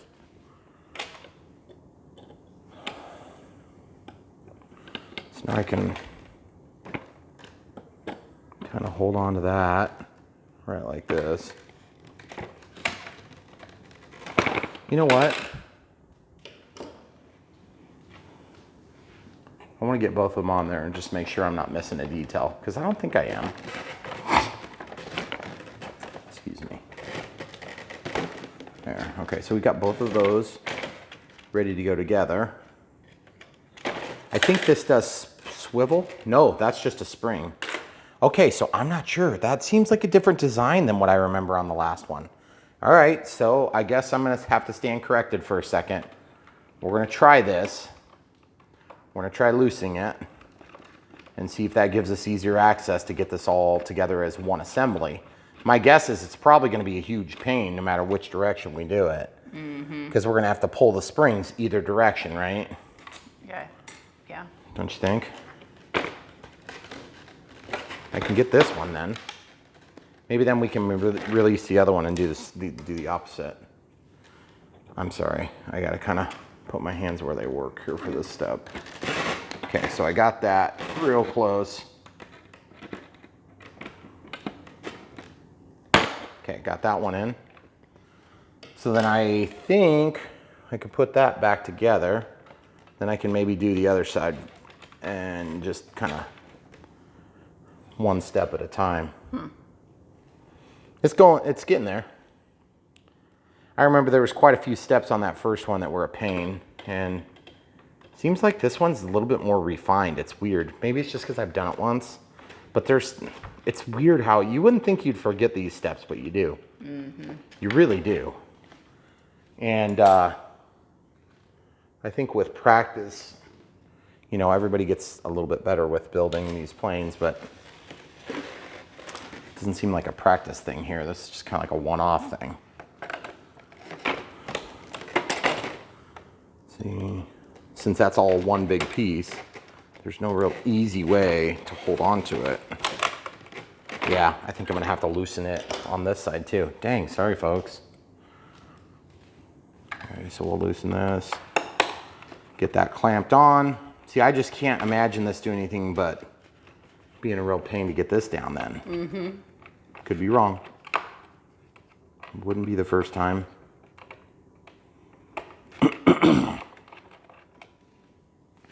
Okay, so we've got that ready. Let's hope this works.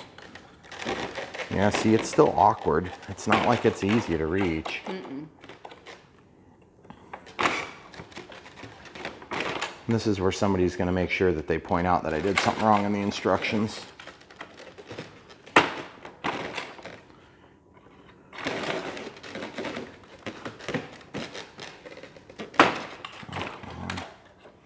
Okay, so we'll pause and come right back.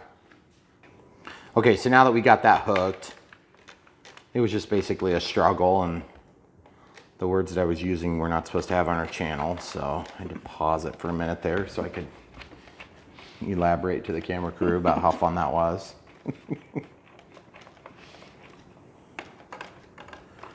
All right, so now that we got that done, we've got the beautiful splaying landing gear, which is awesome. That does look heavier duty than I remember. Yeah, a little bit. I don't know. Maybe I'm just thinking of the timber because we just did the Turbo Timber Evo the other day. All right, so the next step they suggest doing is installing the rudder. And then we just need to get to the D-bag for this screw. Oh, good. Yeah. Look, it's the D-bag. See? Yeah. Okay. So we do glue the rudder on first before we get into the D-bag. And then we'll get in it. Do you have glue out? Yep. I do. I have some CA, but it's Dynam CA, so if the plane blows up in a million pieces, we'll know why. So this is going to be a little bit awkward because I kind of need the plane to be a little bit taller. So let's see if I can lay it. Yeah, that makes me nervous. I'm just going to put it here. Okay. We'll see if we can just do this the easy way. So my experience with this is that you want to kind of get these things in first. I don't think you have to cut the slots. You just have to find them and slip in there. Okay, so get them all lined up, dry fit first.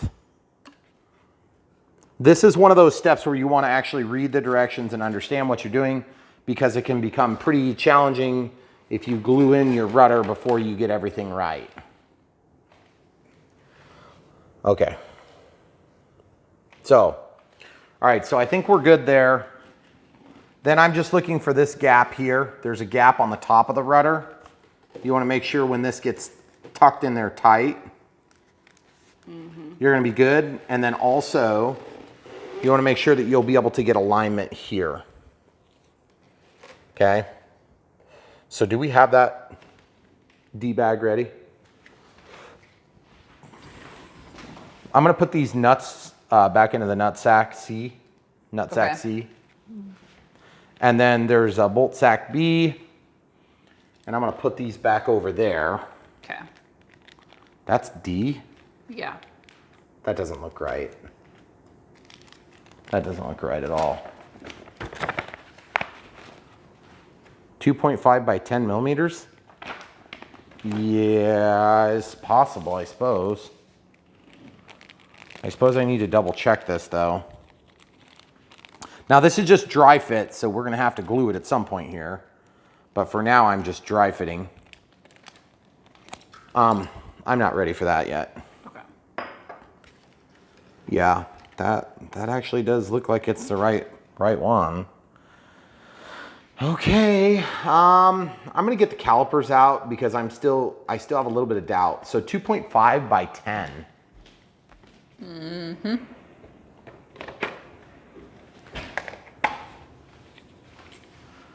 So that means it should be 10 millimeters long by 2.5 wide. Okay, so we'll measure from here. That would be 9.77 is what I measure by 2.5. Yeah, that would be the correct size. Okay, so if that's the case, then we're ready with that. And we need a 2 for that, 2 millimeter drive size. Where is the 2 millimeter? Oh, there it is. So 2 millimeters is ready. And then we're going to use a CA from another project. Make sure you can smell it. If you can't smell it, then it might, the tip, ooh, see that just dripped a little on the tip there. Excited. Little tip drip. All right, so I'm actually going to set this plane sideways like this so I can maybe see a little bit better. And then they're suggesting using thin CA that wicks in all the way along. So since I'm using a medium CA, I'm going to go ahead and just glue here and here. Medium is not going to wick as good. Okay, then I'm going to quickly flip it and work the other side. You got to let me just do this, camera crew, because I have a limited time. Sorry. With thin CA, it would be a lot easier, but okay. And then we're in the hole all the way. And we're checking our gap, and we're good on the gap. Now we just need to get that so it's pushed in so that we keep our gap, and we want to keep squareness here. So once that's golden, then we should be set. And yeah, we're good already. I mean, it's fine. It's not gonna screw up now. Okay, I need to slip up here for just a sec. So now that we're done with the CA, I can go ahead and, we don't have to just dry fit it now. We can go ahead and tighten this up. So remember, this is not actually gonna hold the two together. It's just a pin effect. So we just need to tighten that until it's like sort of at the bottom. Okay, see, that's good. All right, so then the next step is to use,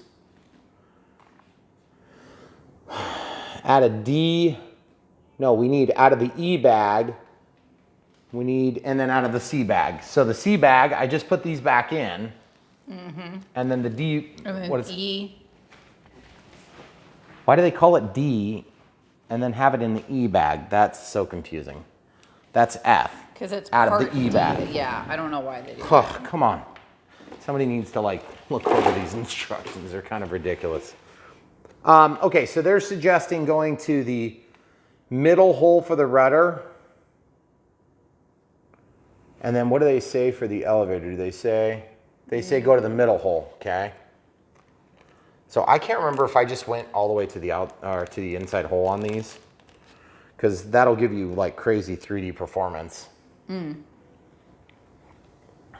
These are E. Okay. I suppose it wouldn't really be like super hard to switch. Right. And then these are ball joints, but I kind of hate to put this stuff together now because like we don't know if the servos are centered, and I don't really want to go through the trouble of temporarily doing that. I mean, we could wait. We typically do wait. All right, so this is supposed to be on top of the surface, right? Yeah, well, it's a little bit hard to tell, and it does look like the screw comes up from the bottom, which I don't really understand if there's rationale for that or if it's just the way that they did it. I suppose once the vertical stabilizer's on, it's going to be pretty hard to get a screwdriver into that, right? Or, I mean, the horizontal stabilizer. True. Yeah. So maybe that's what they were thinking about. Okay, so we'll grab this nut, put it flush, clamp it in there, and then we can, I guess we'll just have to take it apart later, which is pretty annoying, but it's not a big deal. It's just one extra step on top of 475 others. Now this one, you want to get it until it's tight and then back it off like maybe a half a turn. So that's tight and then a half a turn back. That way it's got a flat face to work on, but it's not so tight that it's trying to deflect plastic, because you don't want pressure on it. Okay, so the next step is to actually put together the tail feathers, the horizontal stabilizers. So let's get the E over here and let's keep the C over here because we're gonna be using that in just a minute. Okay. So I'm wondering if maybe we just go ahead and use the plane stand to just kind of support this a little bit so it doesn't roll away from us. Suppose that's possible. It's pretty tall. How about we just set it down for now? Okay. Okay, so horizontal stabilizer, we need the wing joiners, or the rod's gonna go through the middle here. That's pretty straightforward stuff. This one's labeled right, that one's gonna be the other side, of course. These will mesh up together. And then what's it telling us for the screws on that? B? Have we used B? We haven't used B yet, I don't think. Yeah, we have. Have we? Yeah, there's only one B left. Oh no, it's part B, bag F. Yeah, not confusing at all. Nope, not a bit. F. Lots of B's. Okay, so I'm just trying to get this joiner rod through. It's kind of being a little bit challenging. Okay. I'm gonna lift it up and see We're not quite all the way in. See, now we're all the way seated down there. So then this, we're not even gonna worry about alignment here. It's gonna slide it onto the joiner. Slide it through.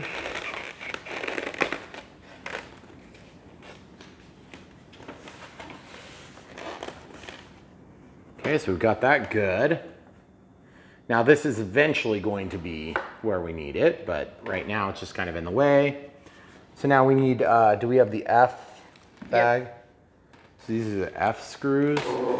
Okay. It should be a 3mm maybe, Okay. possibly. And they're probably, they're a 2. Of course. Jeez, like back and forth, back and forth. Okay, so we'll see if these start. If you have a plane that has to come apart for transport, it'd be really nice if they were all the same size.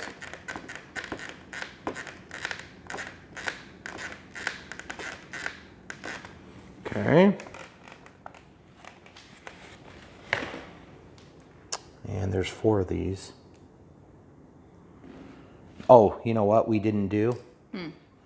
I wanted to make sure that was together, and it is. Oh. Okay, so we're actually fine there. I'll get this one in first. They're really, really easy going though, because they go into a metallic bushing, or not a bushing, but a nut zert. So it's not like, you know, self-tapping screws. They're actually machine bolts, see? So that's nice. Now, I wouldn't recommend putting any Loctite on these, even though they are metal-to-metal contact, because it can be very difficult to prevent them from having that solvent seep off onto the plastic that the nut zerts go into, and thus you're gonna have them break out.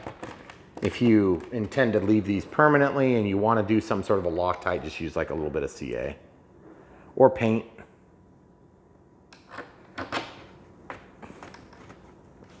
This one is not quite lined up because I need to push the surface over.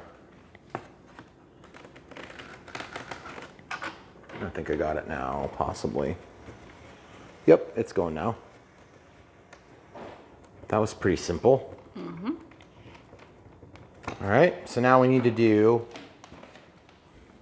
Are we gonna hook up that one or wait? Well, it's probably gonna have to get redone, so it's probably just a waste of time to do it right now. They're suggesting doing it to the middle hole too. Let's just go ahead and hook it up, because that's what the instructions say to do. And we do all the things that the instructions say. I was gonna say. We're just instruction followers. Just added a few steps. And then you need one of those? Yeah, one of the C nuts. Okay. Okay, so I don't know if you guys can tell what I'm doing here, but I'm putting this flush to the face. And then when I clamp it on there, it's really easy to tighten, because then it pulls when it's flush. It's good. If I had the motor on the front of this, it would actually tip down every time I've done something like this, which has been about 10 times so far. This is when you're going to be glad you have high ceilings if you do, and when you're going to be very disappointed that you don't have high ceilings when you don't, because this thing is really tall. I'm 6 foot tall, and it's sitting, if you had, yeah, it'd be like, if you're building this in a basement, it's going to be tight. I think that's supposed to be on the inside too, isn't it? What do they show? Nope, they showed on the outside. I think it really should be on the inside though. Look. Because well, I don't know if it's going to matter. I'm sure it's probably would be better if it was over here though, because then you would never bind up. Well, whatever. It's fine. We're probably going to have to change it anyway. So. Yeah, we're going to have to redo it when we power up the plane and get it bound for the first time anyway. Yeah. All right, so the next step is... Okay, so we have to put the front end of the plane together. And this is one of those steps where it's a little bit like, do I really have to do, why isn't this built for me? And the reason it's not built for you is because that box is already humongous. And you may notice that when you buy stuff from Horizon, the shipping is usually included on the big stuff. And big shipping like this would be crazy expensive. Those of you that are across the pond know what I'm talking about because you probably are paying some shipping. So that would be a humongous package. So I don't know how that would work. Okay, so I need to get to the motor. So I have the motor. And they're suggesting using the G bag. Okay. Hon, I'm gonna put these C's, the nuts back into the nut sack. Okay. Because I don't want to lose them. G seemed correct, so. And then this E, I'm gonna put back into the E sack. Okay. And the D bag is already sealed. The F sack, I don't think we're messing with the F sack anymore.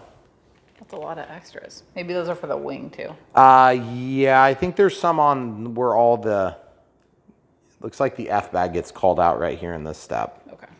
So I think we're okay to, you just got to kind of stay on top of it. There's a lot of different types of bolts on this plane. And so far, with the exception of that very first one, they've been labeled correctly. And they've worked correctly. Yeah. Which, that and every other single bolt I've ever used in my life, except for on the Carbon Z Cub. When you see the thing fly, you'll think it's all worthwhile. Or maybe you won't, I don't know. I thought it was. I still think it's worthwhile. Okay, so the G bag, now you're gonna use all these except for one, looks like. Oh, and we need D bags too on here. D bags too? Yeah. So these are lock washers. So they're going on there. Is that? Yeah, they are. Mm-hmm. So we need 4 of these assemblies. And then the 5th must be a spare.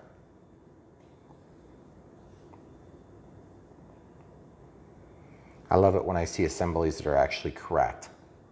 Like the correct size bolt, the correct style of head, the correct style of, it's just awesome. And you don't see that a lot. I mean, even Horizon gets it wrong sometimes on these things, I think. And it's not necessarily because they're bad people, it's just because you probably can't get a bolt in that weird size. Like nobody actually makes it. Okay, so now what you want to do is, typically on something like this, I would suggest that you hold the tail up, like on the plane stand, and then that'll get it out of your, so you can reach it while you're sitting. Okay, so I'm just gonna go color for color, because ultimately it's not gonna matter anyway, because it's gonna go whatever direction it goes. But we're gonna try color for color and see if we get lucky. There's a 50-50 shot on that. Okay. That Avian ESC is right there. You can see it. It's pretty cool. Kind of wish I had a longer power wire on there to go to the battery. It's pretty short. So I'm going to just double this back.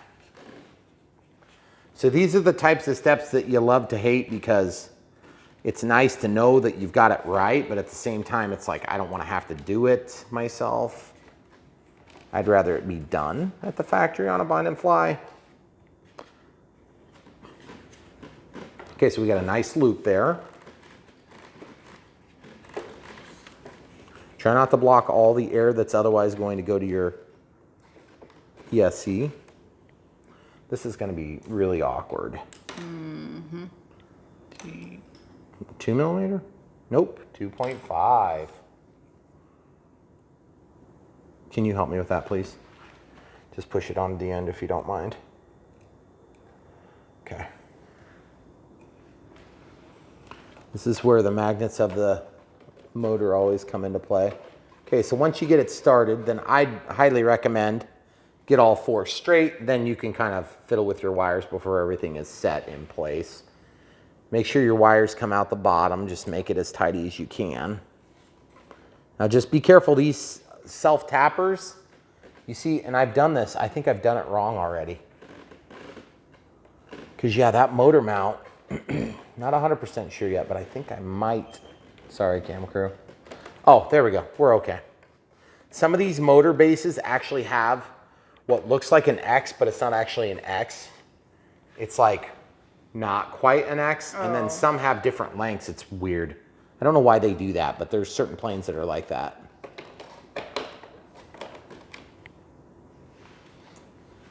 So I thought maybe I was gonna have to rotate the whole mount. Been a long time since I had one of those.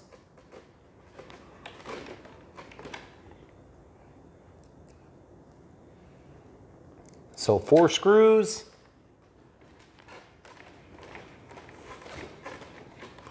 These ones are actually kind of hard to drive.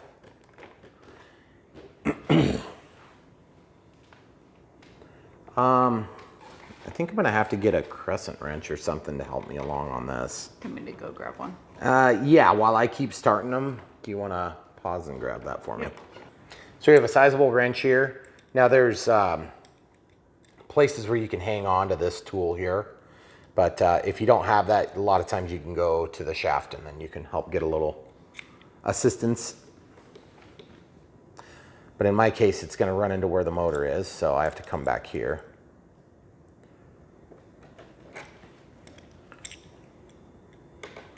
I can get most of it, but the last little bit, it's like really pretty hard to turn. Goodness gracious, look at that. It's like everything I can do to turn the thing. Hope they don't break the mount. That's kind of scary. Goodness gracious, do you see how hard I'm having to turn that? If you had a drill, this would be a time when a drill would be handy, but you just gotta be careful. If you over tighten that, you're gonna crack your mount and then you're pretty much, your plane is done until you fix it. And by fix it, I mean replace the entire fuse. But this seems like kind of a, not a very natural order of things here.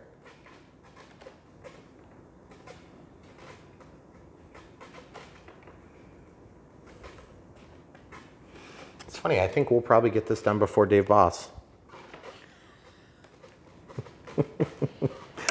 He has one. He's had one for like several years now. I thought you... Huh? I thought you helped him build that one. No, he didn't have the bolts. Oh. That's okay. If you don't know who he is, then I shouldn't go any further with this conversation.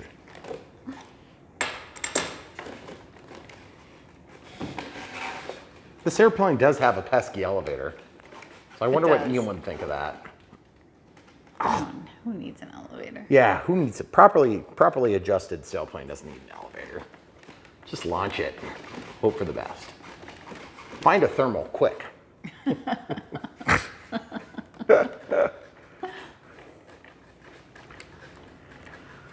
Oh boy.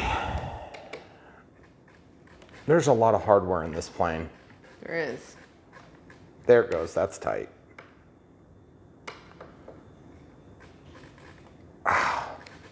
It's like a Dynamo except that it actually works.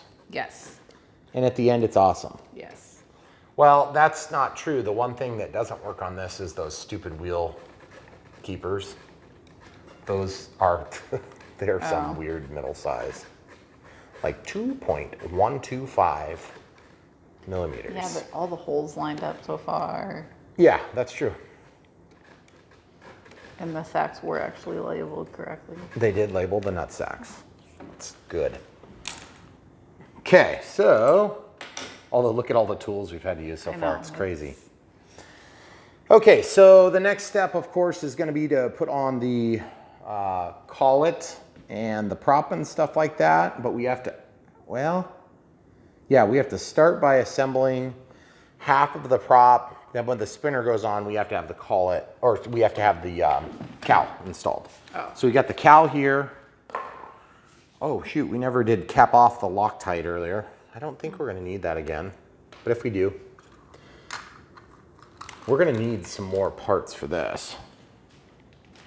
I think I need 2 D-bag screws. They're over here, so. D-bag Ds? Yep. Ds? No, it just says D-bag. Button, hex, self-tapping. Okay. So I guess I can technically, I should be able to put that on first, right? I don't know. It It's make kind it of, seem like you have to do the...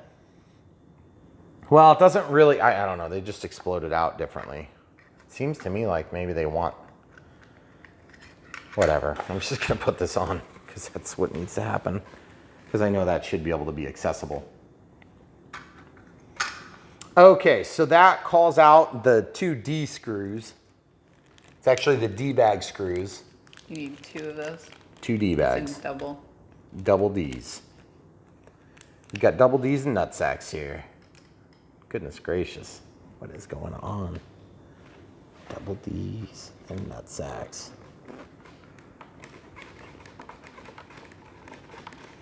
That'd be small. Disappointed. Okay, here we go. Okay, so that's tight. And then this, I don't know. I don't remember this part working so smooth the first time. I felt like we had a lot of problems with getting this assembly to line up. You must have a better plane building memory than I do. I just remember having a lot of problems with the Carbon Z Cub the first time. Huh. I mean, I love the plane. I would build it again, hence I am. Right. But I'm just saying, like, I remember having problems with it.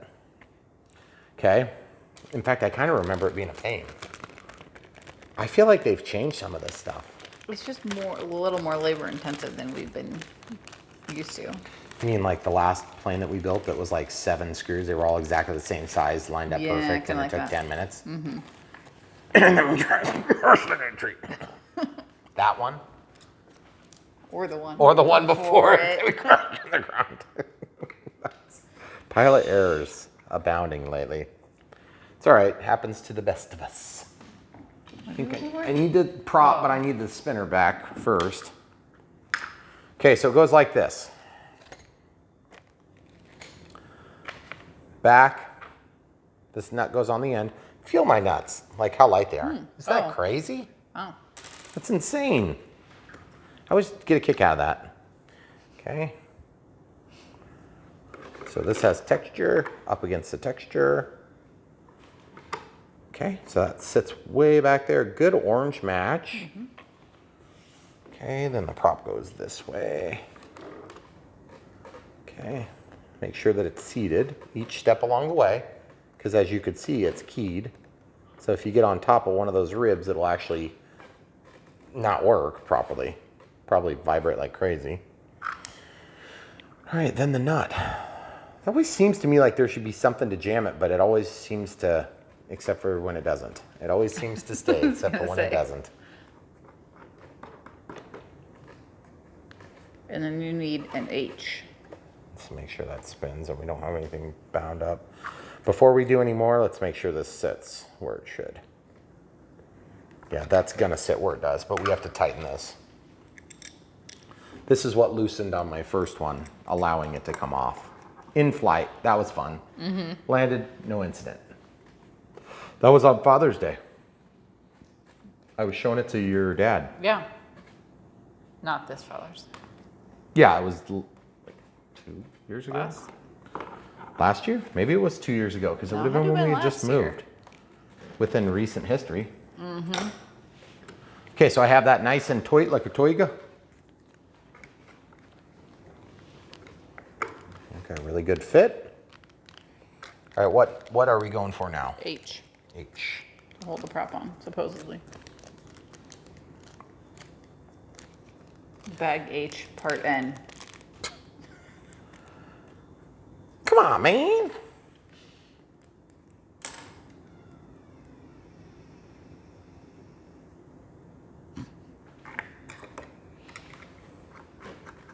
Okay, so bag H, screw N.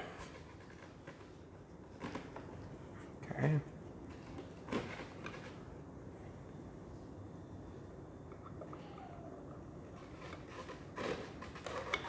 Okay, so that's nice. That was 1.5 millimeter, but it was kind of slipping. So I don't know if that's, possibly that could be a 2? 5/64 or whatever. Oh. No, it's definitely not a 2. Okay, so that looks good. So we got that done. Then at some point there's going to be a Carbon Cub SS label that goes right here. I just remember that from... Yeah, to hold. It's just one added layer of security there. But I suppose, why don't we wait and do that at the end just in case we would have to actually take this off and then we don't have to cut it in half. Sounds good. I don't know, that's a lot of work. Let's just put them on. Now I've talked myself into it. There's no stopping me. Okay. Carbon Cub SS. So yes, if you do have to get in there, you'll have to take an X-Acto knife and cut that decal. I could probably take that off of the back of the plane stand now. This assembly, it's a lot of steps, but it's actually, you know, other than those clips, it's been quite easy. Yeah, it's all manageable. Yeah. Okay, so that looks good. This is another thing too that you'll notice about the entire lineup from Horizon is that they usually have just a really nice machining point here. Like it's just really tight and crisp. There's not a bunch of gaps and weird fake looking stuff like that. Okay, cool. All right, so what's next? It looks like we have to install the vortex generators onto the wing, which the vortex generators on this one are a little bit different setup. They're shorter and there's more of them, which should make it a little easier to install. And you can see what direction they go. So the V is gonna point toward the front of the aircraft. So we're gonna go ahead and get those things ready. And they're right here. On the first carbon Z cup I built, I had problems with the tape wanting to peel. And so I had to use glue. Oh. I don't know if we're gonna have to do that on this one. I hope not. I mean, it wasn't right away. It was like maybe a couple weeks into ownership, I think. I had problems with them wanting to peel up on me. And we're gonna put those on obviously before we put the wings on, right? Well, that's what they call out. So I suppose in this case, we'll go ahead and do that. Okay. So let's just dry fit where they go. Thing I like about this is that they're all the same. There was always an asymmetrical end that didn't actually work before. And you'd have one that would, you know, you'd have an unevenness to them. See, these are all even now. That's really nice. Okay, so this is double-sided tape. That's 2 pieces there. Okay, so the way this works is super, super simple. I would just peel off the backing. Then I would apply it to, actually I'm gonna apply it to the thing. You know, the thing. And the reason we're doing it that way, in fact, I need to probably sit down so I can control this easier. Sorry, took your spot. Double-sided tape is not very forgiving. Huh? Are you questioning my methodology? Yeah, sorry, I am. You don't think it's gonna work well? What do you think? I just need it to be easier to put it on the wing and then put those down on top, but. Well, I think it probably would too, except that if they don't line up, which the last time I don't think they lined up very good. And you see, plus then I can kind of get this situated first. I don't know. I mean, you're right. It would be a lot easier to just put it in the wing because it's hard to control that. But now I can sit here and really just wail on it, you know, and kind of get it flat. I don't know. I don't know that there's... I mean, I'm sure that you can do it either way. I don't think it's gonna like... You just want the V to go to point forward like this. Okay. That's a little bit better fit than I remember. Ooh, oh my goodness, that is very, very tight. Very tight like a toiga. Yeah, I like your idea better. Now that I have that started, I should be able to just go ahead and...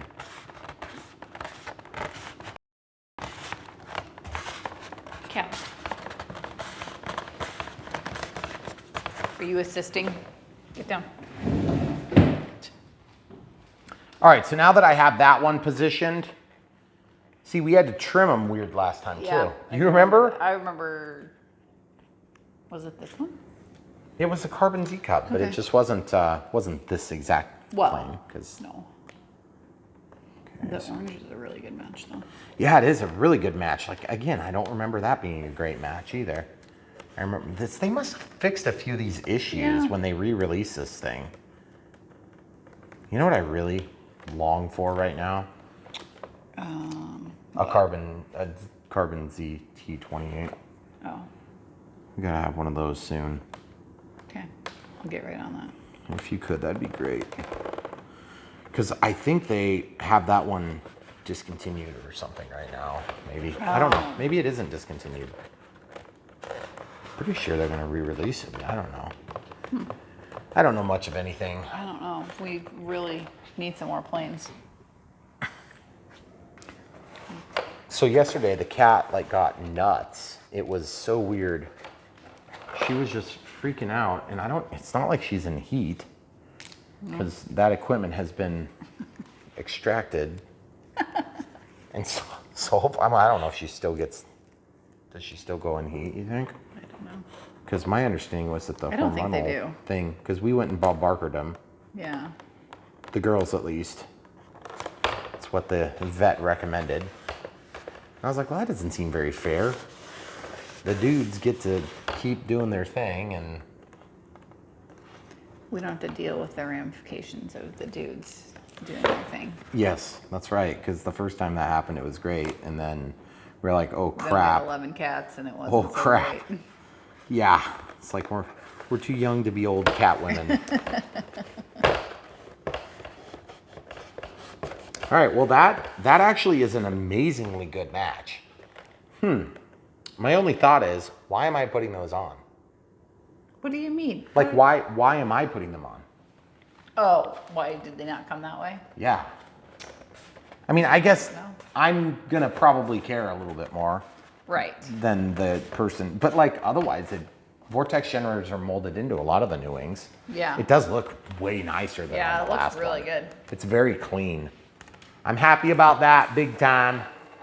All right, camera crew, how do you feel about grabbing the other one? Can you? Do you have, like, is it hard to do that? She's like really into hanging out with you today. Yeah, I don't get it. It's weird. We could skip showing them. Oh, you don't want to show the second This side? step. Okay, so since this is exactly the same, we'll pause and come right back. All right, so we have F and I here. We're done with vortex generators. And so I'm choosing to put them on the outside like this. You could go like this, or you could go like that. I don't think it matters. I'm just going on the outside because I think it'll look the nicest. And then it kind of holds it for you while you're working. So this is the I nut and then the F bolt. Now these you're not supposed to tighten all the way because you need to be able to fold that down for transport. This side doesn't get undone. It gets done at the top. It's got a clip that goes to the top. Oh my goodness, these ones are tough to tighten. Starting to get into the bigger hardware here, so it's actually got a little bit of oomph to it. Now these are functional wing struts because they're a hollow wing. Okay, so same thing as before, tight, and then I recommend backing off. Maybe like a half a turn or a quarter turn, something like that. See, it doesn't need to be like loose, like floppy loose. It just, you know, because it'll rattle if you do it too loose. Okay, so then the instructions show from the outside in. Oops. So we're gonna do like we did on the last one. We'll just show you the one wing, and then the other one you can use your imagination. You never know what'll happen when we turn the cameras the other way. We're pretty old and boring though, so.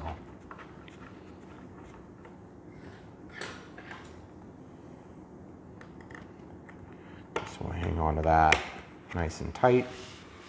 And then if I had a ball end screwdriver on this, that would be kind of helpful. So if you have that opportunity to use a ball end, it would probably make this a little bit easier. Tight, now loose. Loose, but not gonna come undone, okay? Plenty good, you can definitely fold it. Should be no problem at all. Oh, by the way, when you store your Carbon Z Cub 2.1, in my case, I store it in the air, so I slide it in. Just be really mindful that these servos stick out in a different way than they do on some planes, and they are exposed. So you'll want to be careful about that, because if you have like a strut that you lay it on, you don't want to be hitting those servos all the time. Okay, then we have to take one of each of these, one big, one little, and they are the same. Like these are the same on both of the wings. So the front one's big and the back one is small. Okay, and are these the same? They are the same. This is the F. Down there by your thumb. And the F goes toward the fuselage. And then this goes here. And then that goes there. And then what are we putting those in with? These ones are the weird like K things. Oh. Yep. The K thing goes here, and then on the front we have a J bag, and then we have a nut, an F nut.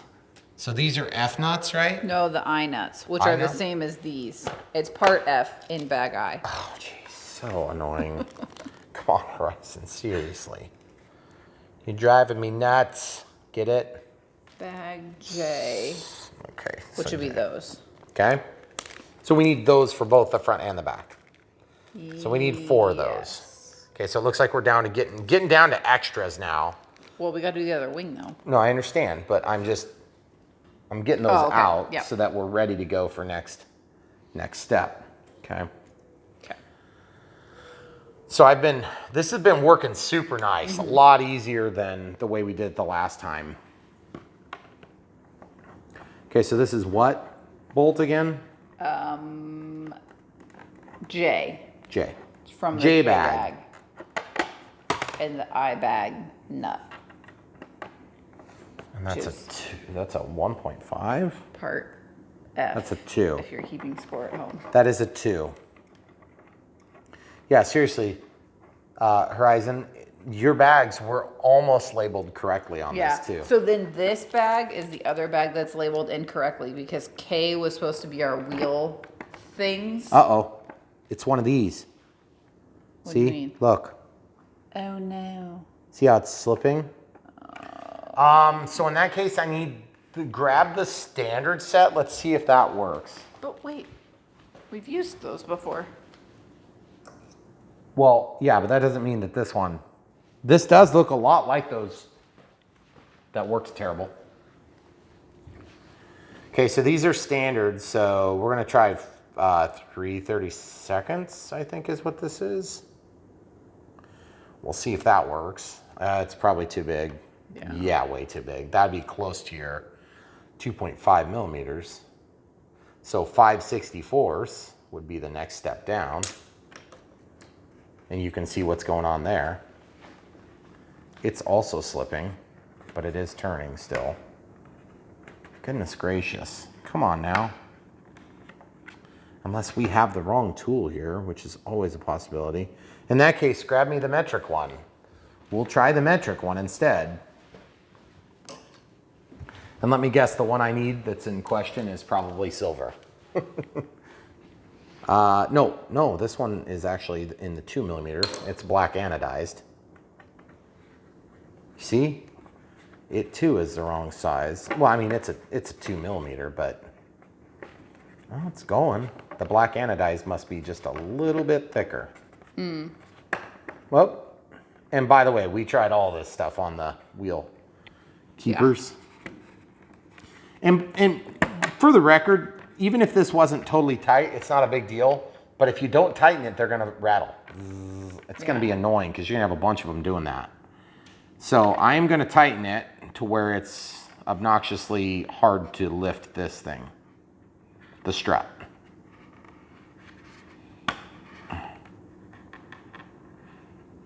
I'm not intentionally trying to make this hard for you to reach for filming here, camera crew. You're all right. I'm just trying not to gouge the leading edge of the plane here, the wing. Yeah.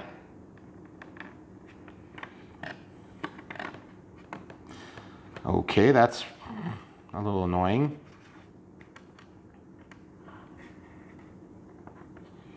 You see what I'm dealing with now? Mm-hmm. Okay. Well, so that's not right either, which we already knew that because this is the same size. Oh, whatever. That's good enough. I think it's going to be quiet now, so that's what I was going for. Okay. So now this one Is the pins and clips. the pins right? and clip, or yeah, the whatever they call them. I don't even know exactly what you would call these things. It's supposed to be bag L. Okay, so this goes so that it's on the outside because you're going to want to be able to get to the Clip. clip. And these clips actually go pretty smooth because they're very high quality. Little cotter pins is what I would call them. Okay, so now this is the side that goes here. And that's the side that goes there. They're symmetrical.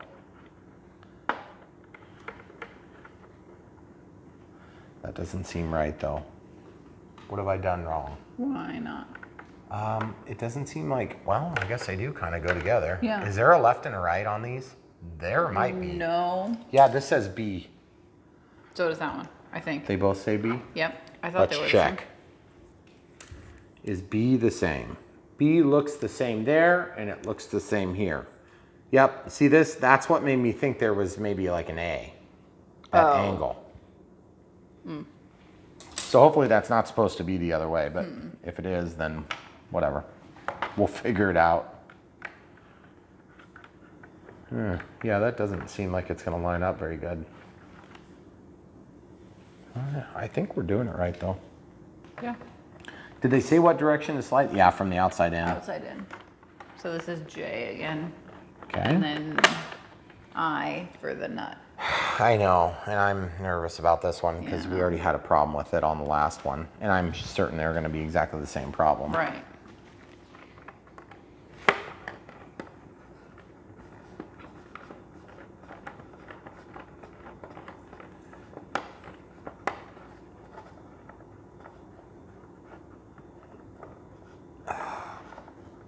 There it goes. Got it started finally. It's just awkward. There's no other easy way to put it. Okay, so this servo just has to move a little bit out of the way. And we're only going to show this on the one side because it's exactly the same on both wings. Right. In fact, it's such a simple process. It's just kind of takes a little bit of time is all. Hey, this one's not giving us problems though. Huh. Yeah, that was easier. Well, that's awesome. Maybe that one was just a screwed up bolt. Yeah. That'd be sweet if it was. I'd be very happy about that. All right, so now we need to put one of these Pins. pin and clips. And then we'll have to worry about the other side till we get it on the And I piece, can't right? remember. Oh, they're going to be side by side like this. Okay. So you see how I'm like, I was thinking it was going to be like that. I think it's going to be more on the outside. I wonder if this other one's supposed to be on the outside too. Oh. To make our gap proper. Yeah, I'm going to go with probably. Probably this is supposed to be on the outside. Because you see how close they are? I don't think they're supposed to be close like that. I think that's supposed to be there. That seems like a better gap. Okay. Because that's closer to what you see over here, where it's going to be received on the wing. Yep. And those are the same K clips down there, right? Yes. K bag clips. Yep. Okay, so we're going to do that same assembly on the other side and come right back. All right, so we have both wings built. So now we just have to plug in these wires. They're labeled flap and aileron. So the brown in my case goes back. And just got to make sure it gets all the way in there. Get good penetration. Then same thing with the aileron. Looks like the brown is back. And then just stick it all the way in. Okay, then these wires, there's tons of room up in this cavity here. So then you can just kind of feed the excess in there as you bring the wing down. And I'm not putting the spar on yet. Oh, okay. I'll put the spar through from the other side once I get this one lined up. Might be a little easier to put the spar on first. Yeah, I think it would be a lot easier. So I'll just feed it in now, even though it's kind of late. There it is. Okay, so then that holds the wing for you. Then down here, this is K. These are the K clips. Now, I don't know which way it goes. I think it's on the bottom, right? Or is it supposed to be up here? No. I honestly can't tell. Matters. Well, let's look at the side of the box. This is one thing we've had to do on this plane and other planes at times, is if you look at the artwork, sometimes you can get some telltale signs. Looks like they're on the bottom. They're on the bottom. Struts are on the bottom of Yeah, the they little mesh onto the receiver? bottom. Okay. So K. Looks like they gave you a bunch of extras. Well, they do, because they're not impossible to lose. True. I haven't lost any on my carbon cup that we're currently using. But we also don't have to take ours apart to transport. Yeah, well, we would if we transported it. Yep, that's true. It's all on Okay, the so bottom. this goes up. Okay. And then the clip is right there, which does seem a little bit strange, actually, now that I sit and look at it. Are you sure the pin doesn't go down and the clip's on the bottom? Yeah, I guess honestly, I don't know. It seems like I'm kind of pulling the wing down to do that. Which is fine. As long as it goes together, it doesn't, I don't think it's really that critical which direction it goes. I think you want them symmetrical so you don't have like strange like shape of your wing. I'm having a hard time seeing it, so I'm going to trade you sides. Okay. That tape dispenser is not helpful right now. Okay, so I am going to pivot these so that I can get the pins in. The thing that's nice about this build is that once you get it assembled like this, then it's a toolless takedown. I mean, you don't have to take off the tail necessarily, but you may choose to take off the tail if it's too big to get in your car still. Okay, so there's that. I don't know, it seems like it makes better sense to go up above, but I don't know. To me, it seems like it's kind of pulling the wing down. It does. This actually does have a close-up, and it is on the bottom, and then it is like pins From the top down? Yeah, from the top down, and then pins in the bottom. Well, I'll take your word for it. I mean, guess. that's the way it looks like in the box artwork too. Yeah. Okay, so bag I has some fake antennas and then thumb screws. The fake antennas go on top of the thumb screws, so go ahead and drop those from above. And then they just kind of go in like this. Very good precision though.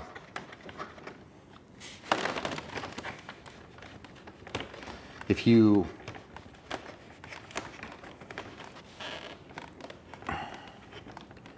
have long fingernails, be careful at this step so you don't mar the finish on your plane.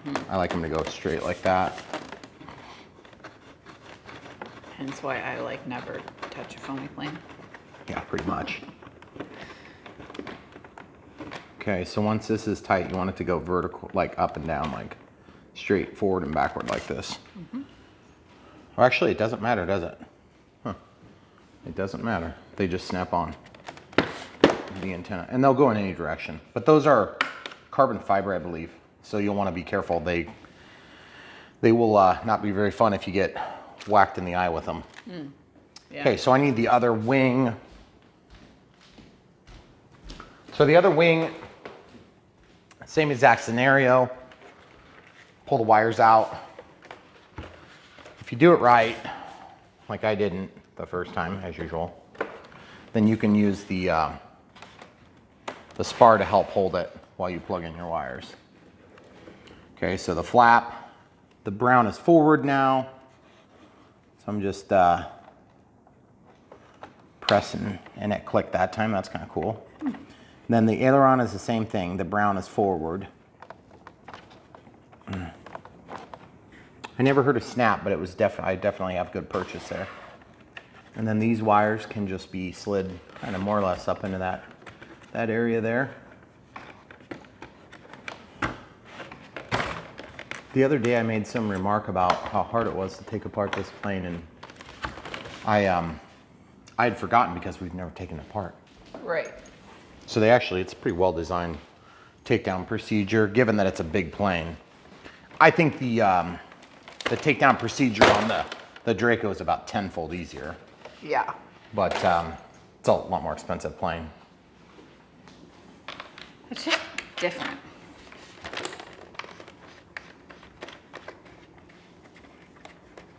Okay, so you'll notice I'm putting these on first before we mount the bottom, because it doesn't matter what direction you do it in.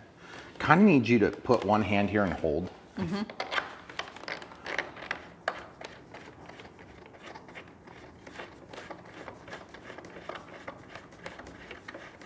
Almost there.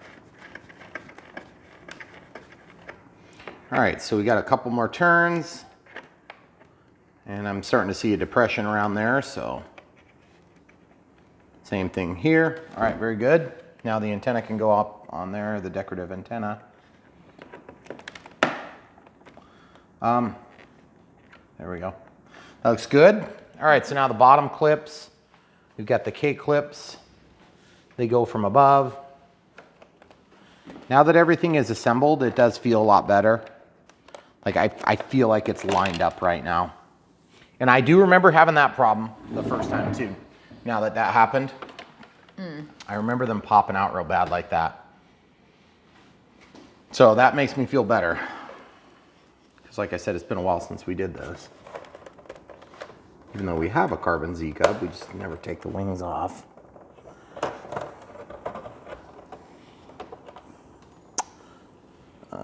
I have forceps up here, but I kind of wanted to showcase how you could do it without forceps or without a tool. So I'm specifically trying to do it without. You do have a little bit of weight on these wings, so when you do this, you're actually pulling up the wing a little bit, which is good. You want it to be stiff. You want it to actually be forced into a tension or compression, either way. You don't want it to be slack. Okay. So that way when it moves, it's all moving as one big piece. That plane is getting big, which is cool. All right, so now that we have technically the fully assembled plane, now it's just a matter of, I want to get that off so we can see the receiver. I want to show the people how that's laid out. Oh, okay. That is a 2 millimeter screw, and then this just lifts up. Don't really understand the idea of the tape so much, but there we go. And you can see how that looks. It's an AR637T A, okay. And then the servos from the back, and there's one antenna there. There's another antenna somewhere up there. Got it. Okay, and everything's plugged in. Looks like channel 5 doesn't have anything plugged into it. So like later on, if you decided to set up 2 ailerons and 1 flap, should be able to make that change. But AS3X will only be active on 1 of the 2 ailerons if it's not already set up that way. And I don't know how this one's set up. So I guess we're gonna find out here in a few minutes. Because curl on this thing would be cool. All right, so we know how to get in there. We know what we need to do if we need to get in there. It looks like at this point. Do we need to do CG? Yeah, let's see if we can mark that quick.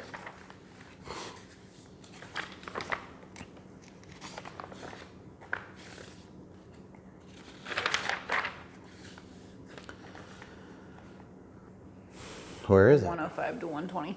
105 to 120.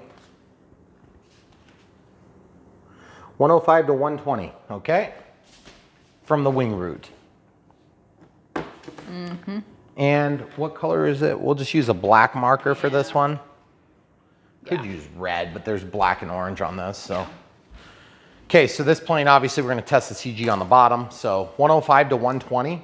Kind of nice that they just told us what it was instead of some goofy like plus or minus. Making us do math on camera. Yeah, that's dangerous. It is.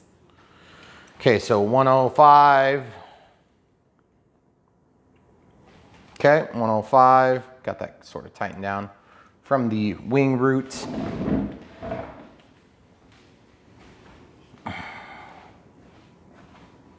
Okay, so I'm just coming out of ways so I can actually get my hand in there. Remember, this is a hollow wing, so you got to be a little bit careful when you pick it up and how you pick it up so that you don't damage the wing itself just by touching it, by picking it up. I have concerns about that.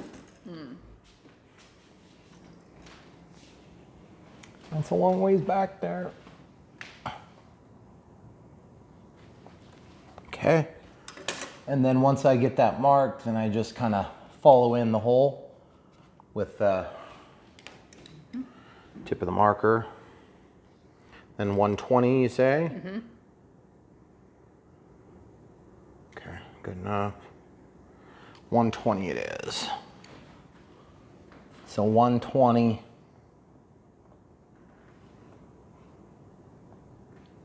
That's a big range, my goodness. This plane is real capable. I've never actually had a problem with CG flying any different pack I've tried. Granted, I haven't flown a bunch of packs, but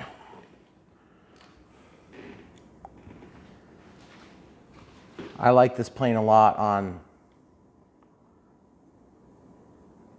5000 6S. That's usually my go-to size for this plane, but it would do bigger without any question. It would do bigger. All right, cool. So we've got the center of gravity marked. So now it's just a matter of, we gotta pause probably. Oh no, we gotta put on these little decals and stuff, right? Oh. Let's do that. I don't actually know exactly where all these decals are supposed to go. I know these are supposed to be simulated lights. Oh. But I don't know. They don't show them on this. Do they have them on any of the documentation here? I don't see them. I don't remember seeing them in the book either. Well, that's the problem. Or is that supposed to be a fuel fill point? I'm not sure. I don't see it though anywhere. Yeah, it doesn't. I don't see it on any of the pictures. That's so strange. There's a little picture up there, but I don't see it. Nah, it doesn't have anything on it. And it looks like the decals, yeah, there's nothing there either. Well, it's kind of nice when they show you where to put decals. I think they're supposed to simulate lights, but I don't know where to put them. So I guess for now, I'm not going to put them anywhere. And to be honest, where are we supposed to put all the decals? Does it say? I don't remember putting other decals on besides the Carbon Cub SS logo. Yeah, the one that's up front, you mean? Yeah. You know, it's funny you say that because I don't think I did either. I do kind of like the E-flite one on the flaps because I thought I did that on the flaps. Oh, that screws in a bag. Okay. And the Spectrum safe. See, it'd be kind of cool if we could put one here over this blemish, but honestly, you can't hardly even tell it's there. So kind of hate to point out, bring attention to it. Okay, so what we're going to do is we're going to pause, clean up tools, and get the radio setup going. All right, so we're going to do the radio setup on this Carbon Z Cub. And basically the way we're going to do that, this NX8 here is going to be bound up to the AR637TA, which is the bind and fly version.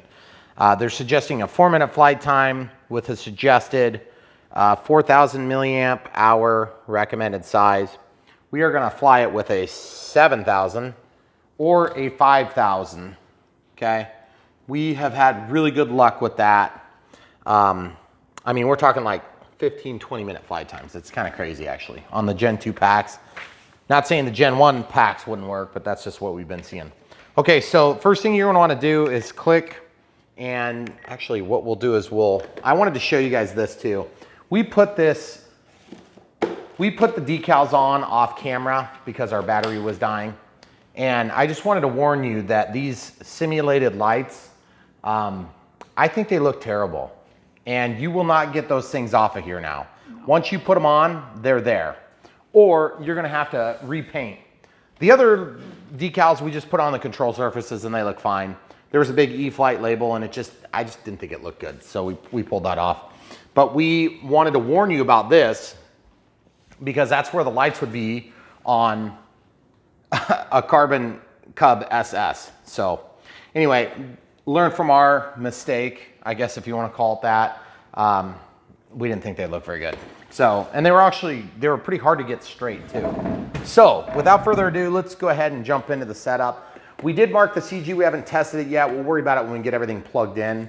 So page 4 shows you the setup that you want to try to basically make, okay?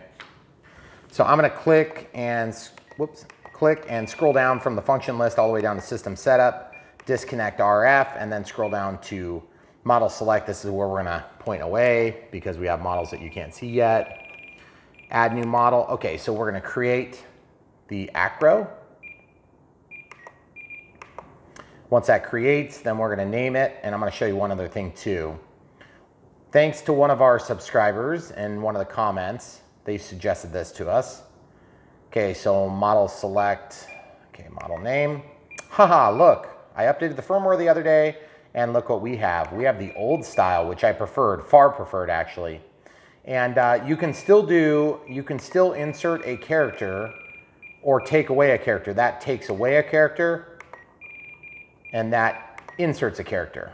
Okay, now it just inserts. It's not like an insert style, but it is inserting an extra space.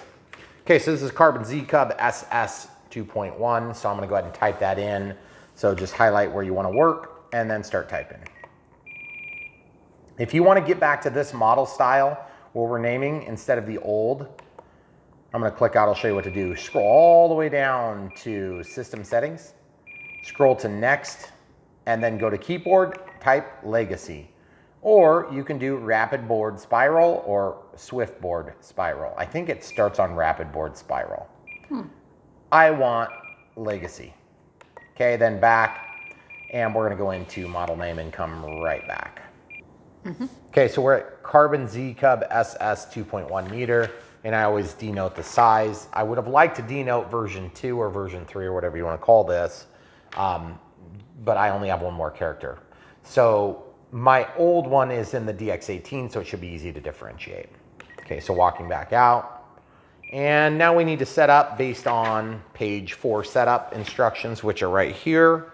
So page 4 is gonna outline, there's the NX8. So this is the little section we wanna look at. They're suggesting high rates at 100, low rates at 70. Throttle cut to -130, which is weird. I hate it when they do that, but I'm gonna do it anyway.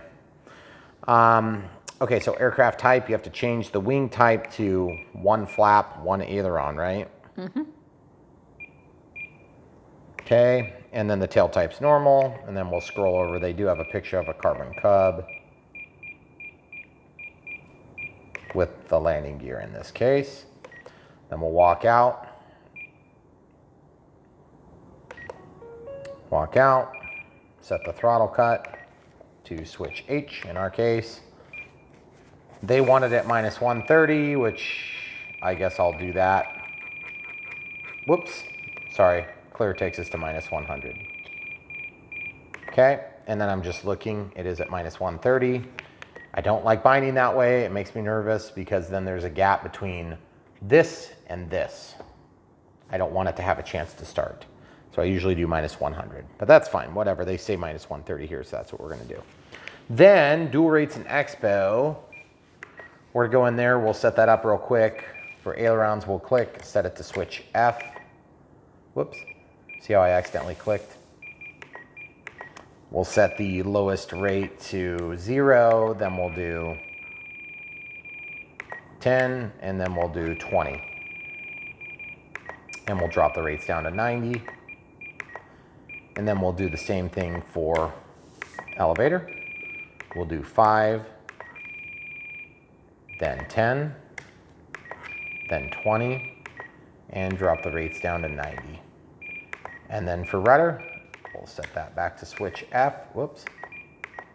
Then we'll go to 5, 10, and 20. And you're probably thinking to yourself, but Brian, sometimes you do 10, 20, 30. Why are you doing 5, 10, 20? Well, the reason I'm doing that is because I know this plane. I've flown it before, I know how it's gonna respond. And so when I start in my middle setting, I should be about where I wanna be. And if I wanna do some crazy 3D stuff, I could actually set this to a native expo, which is probably what I should do, but I'm just gonna leave it like it is. This will be plenty to get me back to ground if I'm wrong, and this will be plenty to get me to the ground if I'm wrong, and then we can readjust the center to what we think it needs to be. Okay, so that's gonna handle the high rate, low rate, and it's gonna handle the expo. We have the throttle cut taken care of. The timer, they suggest 4 minutes, which is just ludicrously low. I'll set it to 4 minutes though. 1 out is active. Should have telemetry. We're gonna do voice. So they're gonna count down, and then we'll do tone and vibrate at expiration and tone every minute thereafter. All right, so we're ready to go. We'll test it. Starts the timer. Okay, throttle cut's on. From monitor mode, we can see it's working. There it's live. See how it's minus 130? Then it goes up. So there's a 30-point change. So don't like that. But it is what it is. Now they do suggest the flap setting, so let's do that too. So flap system, inhibit, I'm gonna set it to switch B. That's what I like. You guys can do whatever you want. They suggest switch D. I have a hard time getting to it. You can just see by the way I'm reaching. No elevator correction at 0, of course. This is set to 40. Elevator correction is 6. Then this is gonna be to 100. And this will be 15. And the speed's gonna be 2 seconds. And you do not have to do it on each of the steps anymore. That was a firmware update fix. So everything's set on flaps. Everything should be ready to bind. In fact, we'll clear the timer, get all our switches to where we'd like them to be for fail-safe. Now I wanna go back to the back of the manual, because on the first one I got, they had this like really complicated way you could set up to have all sorts of additional wing function for ailerons and everything, and I didn't ever do it. They still show a switch here. There is not a switch, by the way. The switch is gone. We'll designate safe here shortly. It should be no problem. And we'll turn on thrust reversing. There's our picture. Yeah, so they don't even talk about it. Oh, there we go. Advanced aileron setup.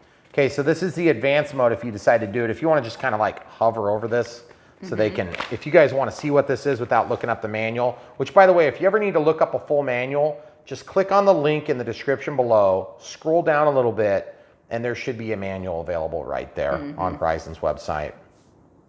Okay. So you can add a tow kit, and the tow, you feed your line through there, and the pin goes up and down and lets go of it.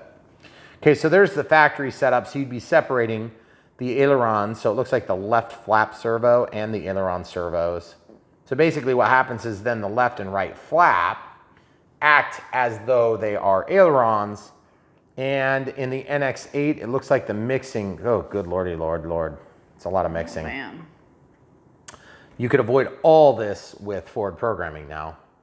Be a lot simpler. But it is the way it is. So just to be clear, if you do this, then you can have a full functioning aileron all the time unless you have flaps deployed. But that still doesn't get you crow. Right. So if I was gonna do this, I would do it the other way. I would separate the ailerons, keep the flaps together. Who cares? The flaps are gonna work fine that way. And then I would have these things act as flaperons. Then I would be able to, well, you can create it as it's actually a dual aileron wing with a single flap. And then you could actually do crow with that. And crow would be sweet on this plane. But a full functioning flaperon is just kind of like, I feel like the thing rolls fine. Right. You can always mix in your rudder. That'll take you 1 second instead of spending like 3 hours to do this. Yeah. So anyway, getting back to the point, now we're gonna bind. We haven't bound with a bind plug for a long time. It is provided. And yes, all those little goodies and doohickeys for like the release, they're in this bag here. So if you decide to do that, it is included with the plane. So you don't have to worry about going out and buying that. Do we need to review binding procedure? Binding procedure is bind different plug? with a bind plug. No, because I know what it is. Okay. It says on the actual label. Okay, Oh, so that's true, come on around so you're here probably for safety. Now, there is no power switch here like there used to be, okay? The power switch used to be here. The power switch from my perspective was just an easy way to not be safe. Okay, if there were a plane that not using, oh look, I got 2 bind plugs out now.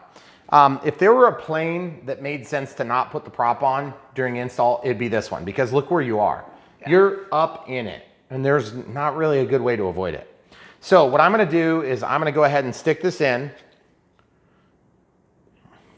I'm gonna stick this in, and then once you get it in, you can slide it to different positions by going in and out like this. I tape my bind plug up. Once you get it to where you want, then you just push this down and it locks it into position, okay? Oops. You put it, then you slide it back, then it locks, okay? So then you're set. Then all you have to do is plug this in, okay? Then you're energizing the plane. But just remember, look what's going on here, guys. Look at my arms. Yeah. There's no way to avoid it. So, first of all, before you guys try to rip me a new one in the comments, I just want to remind you that every other time that you set up this plane, you're gonna be doing this. Unless you take your prop off every time you fly, which is ridiculous.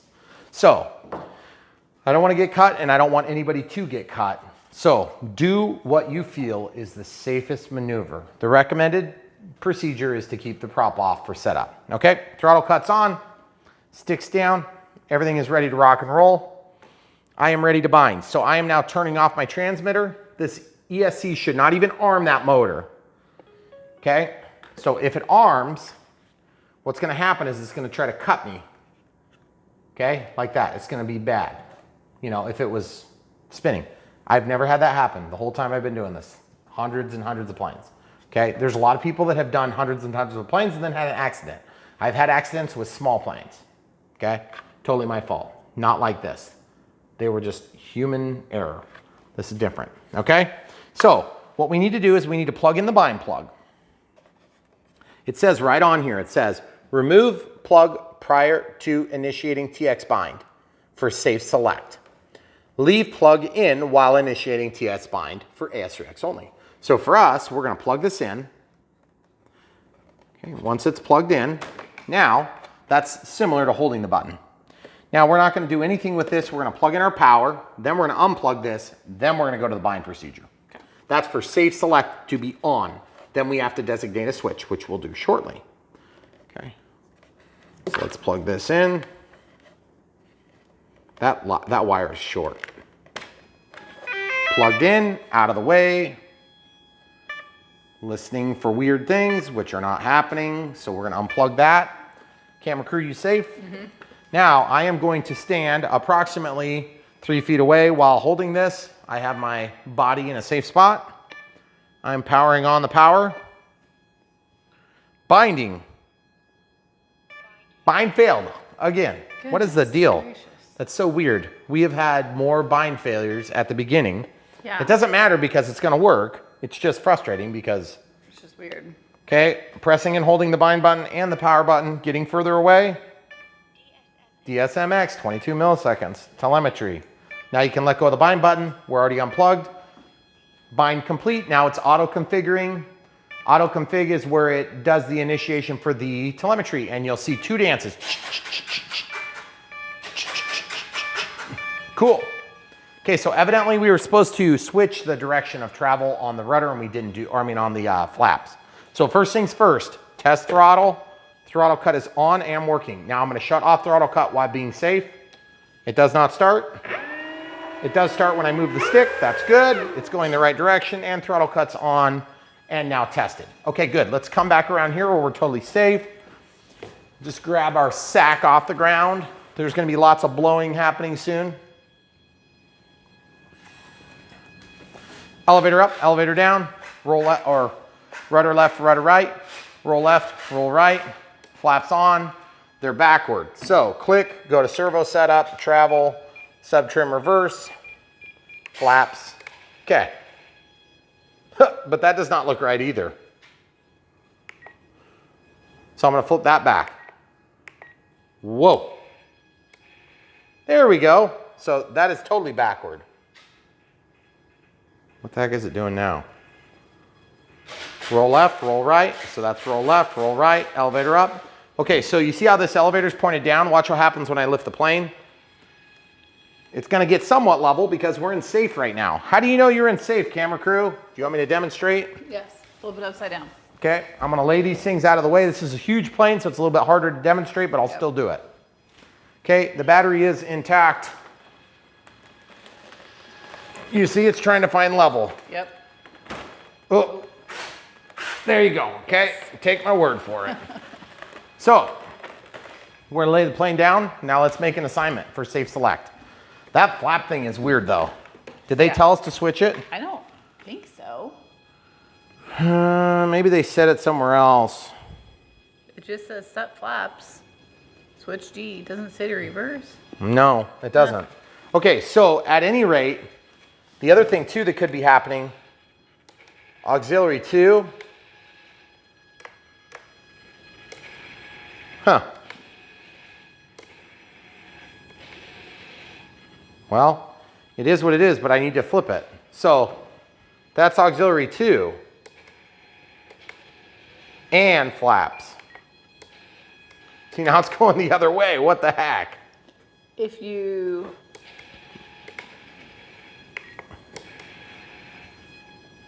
Okay, so in my case, I guess I'm gonna have to change this to clear and clear. So I'm gonna go from here. So there's 100. Then this one's gonna be like 60 or 40. What was it, 40? 40. And then this one's gonna be 0.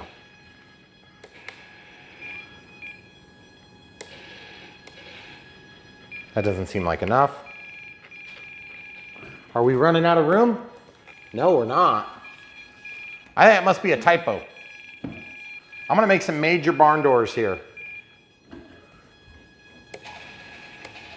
Nope, we're good. We're not binding. So, okay, so minus 100 and then 0. Let's just see how that looks.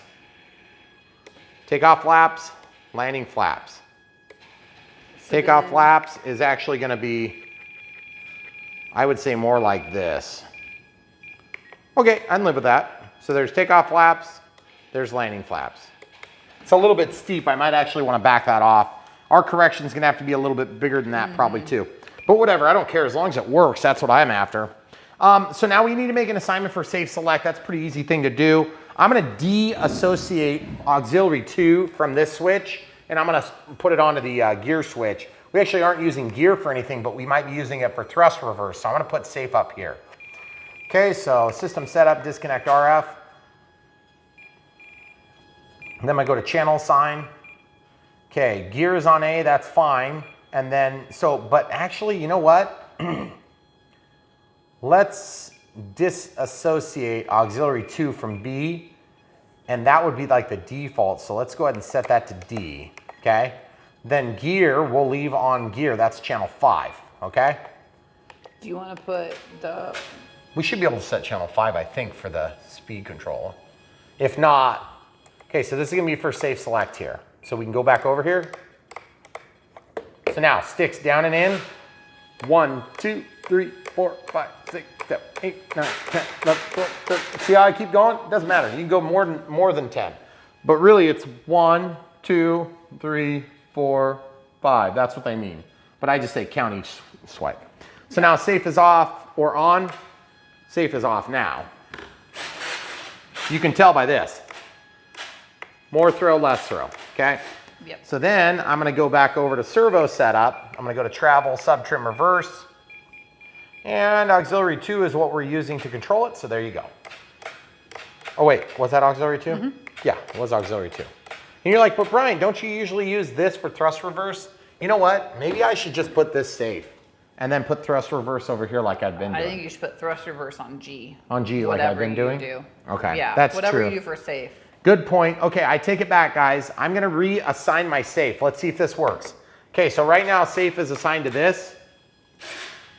That's how you can tell, because when you're in safe, you have less throw, okay? Or you can flip the plane up if it's easier to do, okay? Yeah. In this case, it's very hard to do, so I'm not gonna do that. So sticks down and in. 1, 2, 3, 4, 5, 6, 7, 8, 9, 10. See? Now it's assigned. Now it's just switched to G, okay? So now I think I probably, so safe is off there. So I want to switch that as well. So travel, sub trim, reverse, reverse gear. Let's reverse aux 2 back as well, okay? Okay. So now let's make another assignment. Let's go down to system setup, disconnect RF. Go to channel assign. And then I want auxiliary 2 to actually be assigned to G. Why G, Brian? Because G is now going to be controlling our thrust reverse. Okay, first things first. How do we do thrust reverse on an avian equipped receiver, smart receiver with an avian ESC. How do we do that, camera crew? You have to walk into the menu from the transmitter. Let's look at the controls first. Roll left, roll right, elevator up, elevator down, yaw left, yaw right. So everything is working, but we haven't centered the surfaces. Right. So we should probably do that before we talk about reversing anything. Okay? So the first thing we got to do to straighten these surfaces, you can tell just from looking at that, when we're in AS3X only, it's quite easy because all we have to do is basically turn the turnbuckles out. These digital servos are so noisy. So don't be surprised if it drives you nuts. We're at 15%. Oh, well, we're fine. Nope. I don't remember what size that was. 1.5 millimeters. So I'm gonna just take this nut, back it out.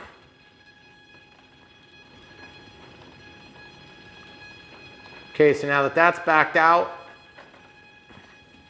I can actually clip that on and just pick it up later. So I need this servo, I need this linkage to come over here. Can you show them from this side, right there? See how it's kind of pointed over to the right? Mm-hmm.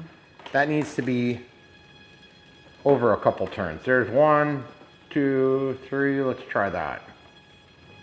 Is that enough? Nope, not even close. 1, 2, 3, 4, 5, 6. Okay, so that's like 7 turns. Pretty close. Closer. Yeah, I need a little bit more. It's like 8. I caught the screwdriver on my mic. Ooh. That's crazy. I couldn't have done that on purpose if I meant to. No. Okay, so that was like 9.5 or 10 turns. Ooh, that is pretty dang close. I think maybe another half a turn. Think so? Yeah, maybe. I don't know for sure. That's just a guess. Yep, that's good enough for me. Okay. I'm satisfied with that. So now I just need to basically get this back in here. This is a mechanical adjustment. We've talked about this a number of times. Once you get it where you think you want it, then you back it off half a turn. And then when you move your rudder, you'll have even movement left and right. And you see how it centers. Okay, so that's good. Now, the elevator, same thing. The elevator is pointed downhill. Can you see? I can see. Oh. Not that tall. Sorry. I'll make it so you can see. Yeah. Look at the elevator, pointed downhill, correct? Yep. So we need to do the exact same function. Kind of a pain to have to do this twice, but what are you gonna do? I think that servo should be on the inside. I think that control horn should be on the other side. Myself. For the elevator? For the elevator. Also, you see it? Okay, so, well, maybe it should be there. That's fine, I guess. So now I need to shoot that out a couple of turns. Probably 3 or 4 turns. Yeah, probably. There's 1/2, 2, 3/2, 4, 5. Let's try 2.5 first. To the center hole. How we looking? Ooh. Way too much? No. A little more. A little more? Yeah. Okay, another 1 turn probably. Yeah. There's 1 full turn more. Okay, and then let me line this up. Man, those servos are like singing a symphony of annoying. Mm-hmm. Ooh, that's pretty close. You could probably go another half. Not when I tighten it. Maybe, well, try it. Maybe another half. Okay, there's another half. And we're still on the rod, so I think we're good there. I'm gonna put this screw onto this tool. It's challenging because you gotta have like 3 hands to do this step. Mm-hmm. Of course. I guess I'd rather have no trim at all, but that's not necessarily always practical. A couple clicks of trim is not the end of the world. Okay, so now I'm gonna hold this pretty tight. good still. That's pretty dang good when I tighten it in there. Yeah. So 7,000 milliamp hour 6S pack is pretty heavy. Let's see how the CG worked out too real quick. Okay, so I backed that off just a hair. Now remember, there is a bowl joint in there so you can actually tighten it all the way. but I just as soon have everything slip free. There'll be less friction. Oh yeah, that's like perfect. Yeah. Up, down, left, right. Okay, and then the ailerons, this aileron is drooping just a hair. How's the other ones? This one looks really, it's drooping a little bit as well. I don't know, this one might be okay. Are they even though? It's really hard to tell. Yeah. How are you gonna see across the plane like that? I think this one needs to come out just a hair. Yep, that's gonna come out half a turn.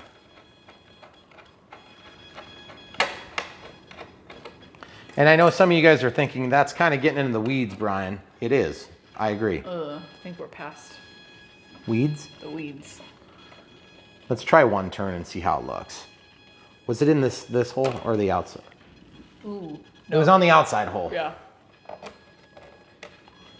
See this?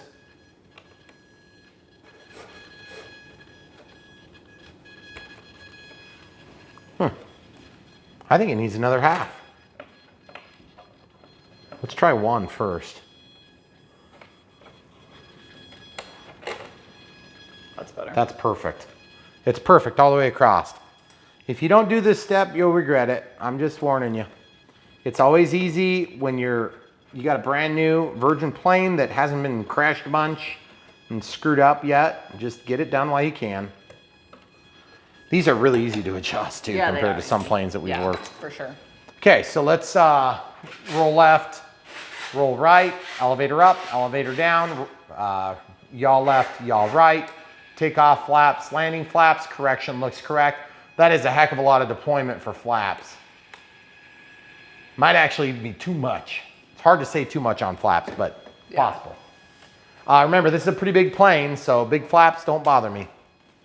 All right, so the next step is we got to figure out reverse thrust. Reverse thrust is a pretty easy process.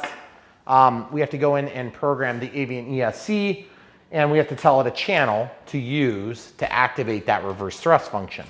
So first things first, let's make sure we're going the right direction to begin with. Okay, so we're standing in a safe spot. Make sure there's nothing right next to it. Oh yeah.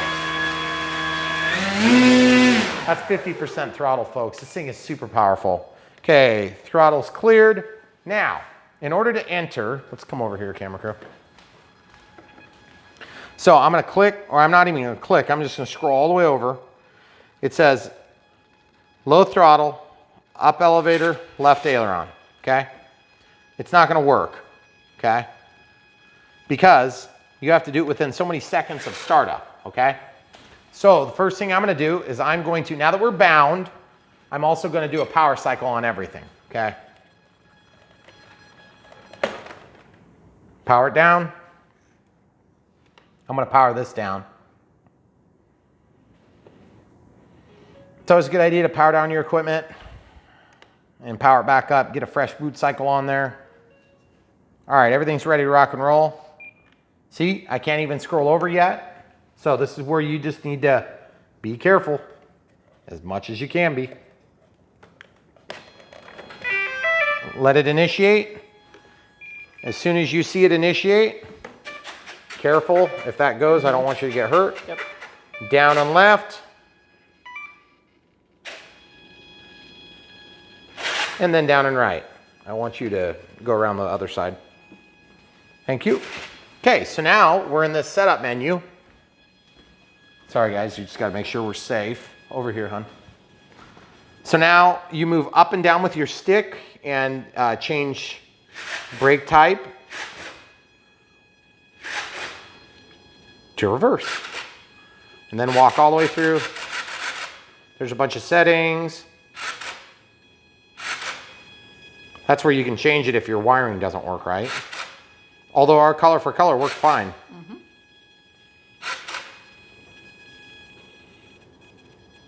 So it says channel 7 right now. Is that what we, auxiliary 2? Auxiliary 2. So Yep. we're already on channel 7. So like if you were on auxiliary 3, then you'd be on channel 8. So then to exit with save, that's what you do. Now this is where if something was gonna go wrong, it would go wrong.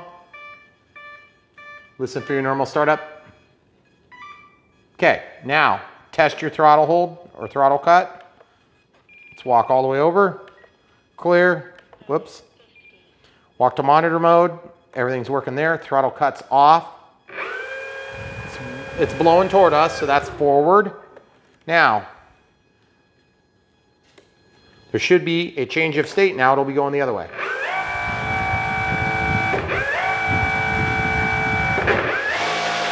There it is.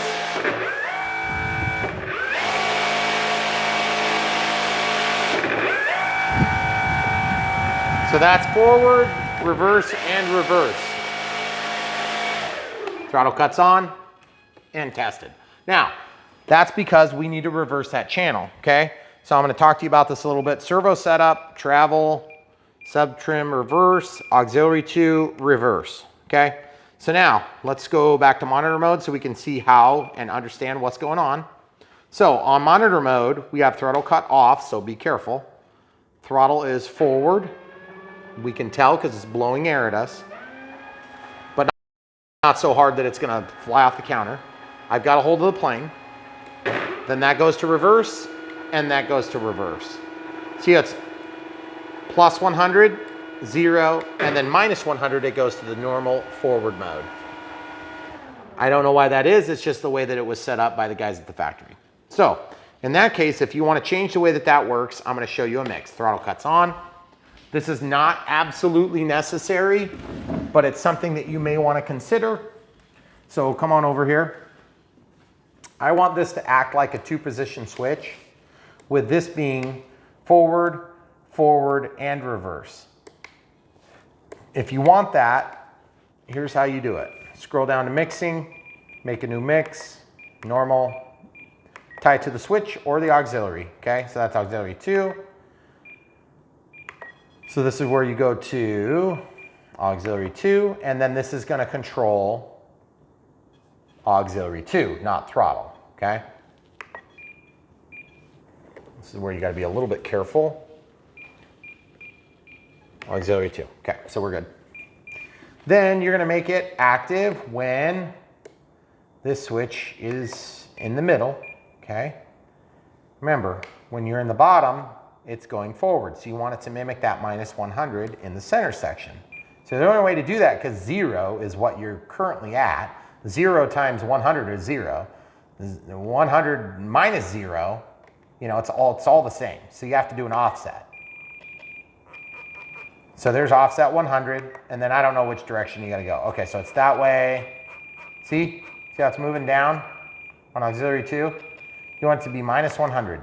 So there's minus 100, minus 100. Okay, so that's the one we want to active. And we don't want it active on the other ones. You see how it's changing when I move my switch? I need to go down here and tell it active and not active and not active, okay? So now there's no mix, no mix, no mix. You see how that works? Minus 100, plus 100. Okay, so throttle cut is now off. Let's show you what happens. I'm gonna go ahead and hold the plane here for safety. Throttle cut's off. Forward, forward, forward. Still forward, now reverse.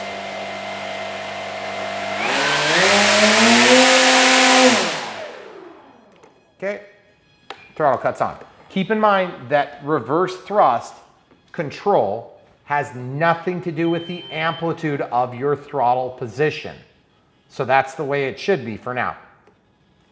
We did on our F-16 80mm, we added another mix that I called like a pilot fatigue setting where, okay, I'm in throttle cut and it's been tested by the way. I went from forward thrust to manual control, depending on the stick position, all the way back to, I need to stop now, and I don't want to think about the position of the switch. So I called it my pilot fatigue setting. So after I land, pull it back. Boom, full thrust, reverse. Now that F-16 has very little thrust reverse because there's so many cheater holes. So it's not nearly as effective as this. This thing's gonna be pretty effective. I would guess you're gonna get about 40 to 50% of full thrust backward on this prop, maybe a little bit more. But the efficiency on an EDF is very low, And then the efficiency is even worse because all the cheater holes on the F-16 80mm, which is the F-16 Falcon, in case you're wondering. So check that video out if you want to see how we did that. It's actually not hard, but it's one of those where you got to be real careful because you got swinging props and you do kind of need to see the prop working and you do kind of need to feel the air move. So the only real way to play with it and test it is with the prop on. So maybe not in the living room. So just my 2 cents worth, unless your wife is in full approval. So we have all the mixing done. We have Safe Select active. We have AS3X active. We have all the flap settings set. And we have Expo dual rates. We have not tested the CG though. So let's do that right now. So throttle cuts on and tested. We have to install the canopy thing, the windscreen, if you will. And I'm also noticing that this power lead is kind of like up here. Not like a huge fan of where that exits. But it's not bad. I just pushed it down, it went right in, no problem. And I taped my bind plug up here. I'm gonna actually untape that to a degree, and then I'm gonna tape it to the side, okay? Because then that'll get out of the way when I'm doing my normal day-to-day flying. So we got the canopy on there. Now I just reach under here and I feel where my holes are. Kind of find the medium point in this case, 7,000. Look at that, guys. That's pretty dang good. So the 7006S, and I'll show you where I've got the 7006S. On the tray, it's all the way forward and the leads are coming forward. And then basically, if you were to lift this, there's one position that it could go forward. So you pull it forward, then you lift up. You could go even further forward. Kind of hard to get to this one because of the way the wire comes out. And I wouldn't even recommend it for this battery. But there is another position up here. Yep, there it is. And then slide it back. And once you're back, then you can press down and lock it, okay? So again, I wouldn't go to that position because look what happens to your CG. This is even without the canopy. See, it just doesn't care. This plane is pretty much like CG independent, which sounds stupid, I know, but just with the choices that you have on your battery tray and everything, I've never had an issue with it, ever. I've flown all sorts of different pack sizes, and it's always been perfectly fine. And look how easy it is to get that thing out. And with that 7,000, I don't know that you can go widthwise this way, you just gotta go vertical, but there is just tons of room. Look at this, guys. I can get my arm all the way back to where the receiver is. I know. Like maybe she needs to take a break or something, right? All right, so any thoughts, camera crew? I liked it the first time. I'm excited to see it again. I know, and this plane never ceases to amaze when you get it in the air. It flies good. It does everything. You can go up there and do nice scale flying, but you're really gonna have a hard time doing that because the thing flies so good. And look just how huge it is, guys. This thing is gigantic. Let's go out in the living room. I don't want to accidentally hit our fan on the ceiling. Yeah, don't do that. But look how big this thing is. It's just awesome. Okay, so I'm 6'1", and it's taller than me by a pretty good amount. So 2.1 meters, it's actually 2,150 millimeters. So that's big and awesome. I mean, it's almost as tall this way. It's slick on the tail boom, so be careful. Okay, so with the nose down in the ground, it's chest high. Guys, this plane is awesome.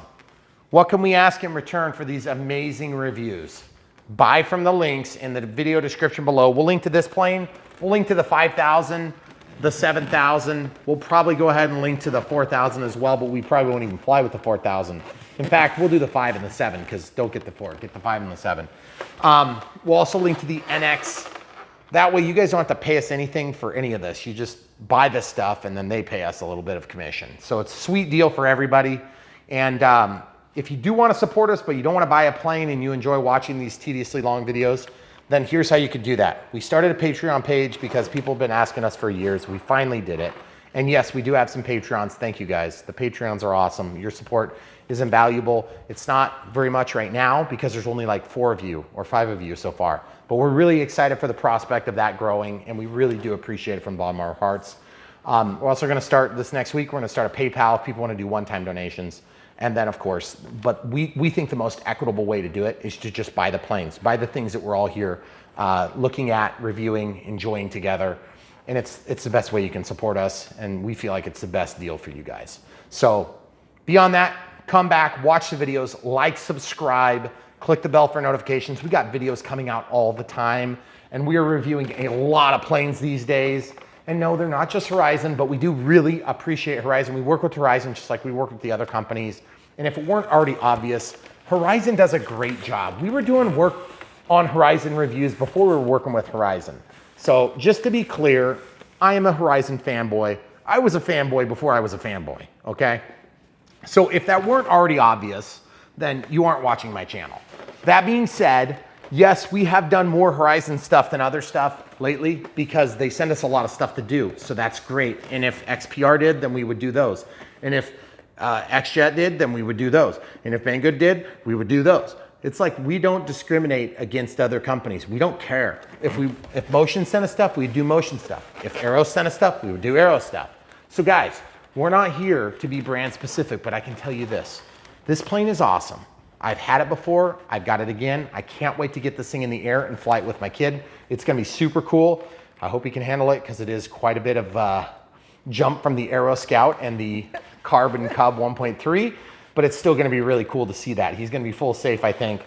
But guys, if you wanna help support us, that's the way to do it.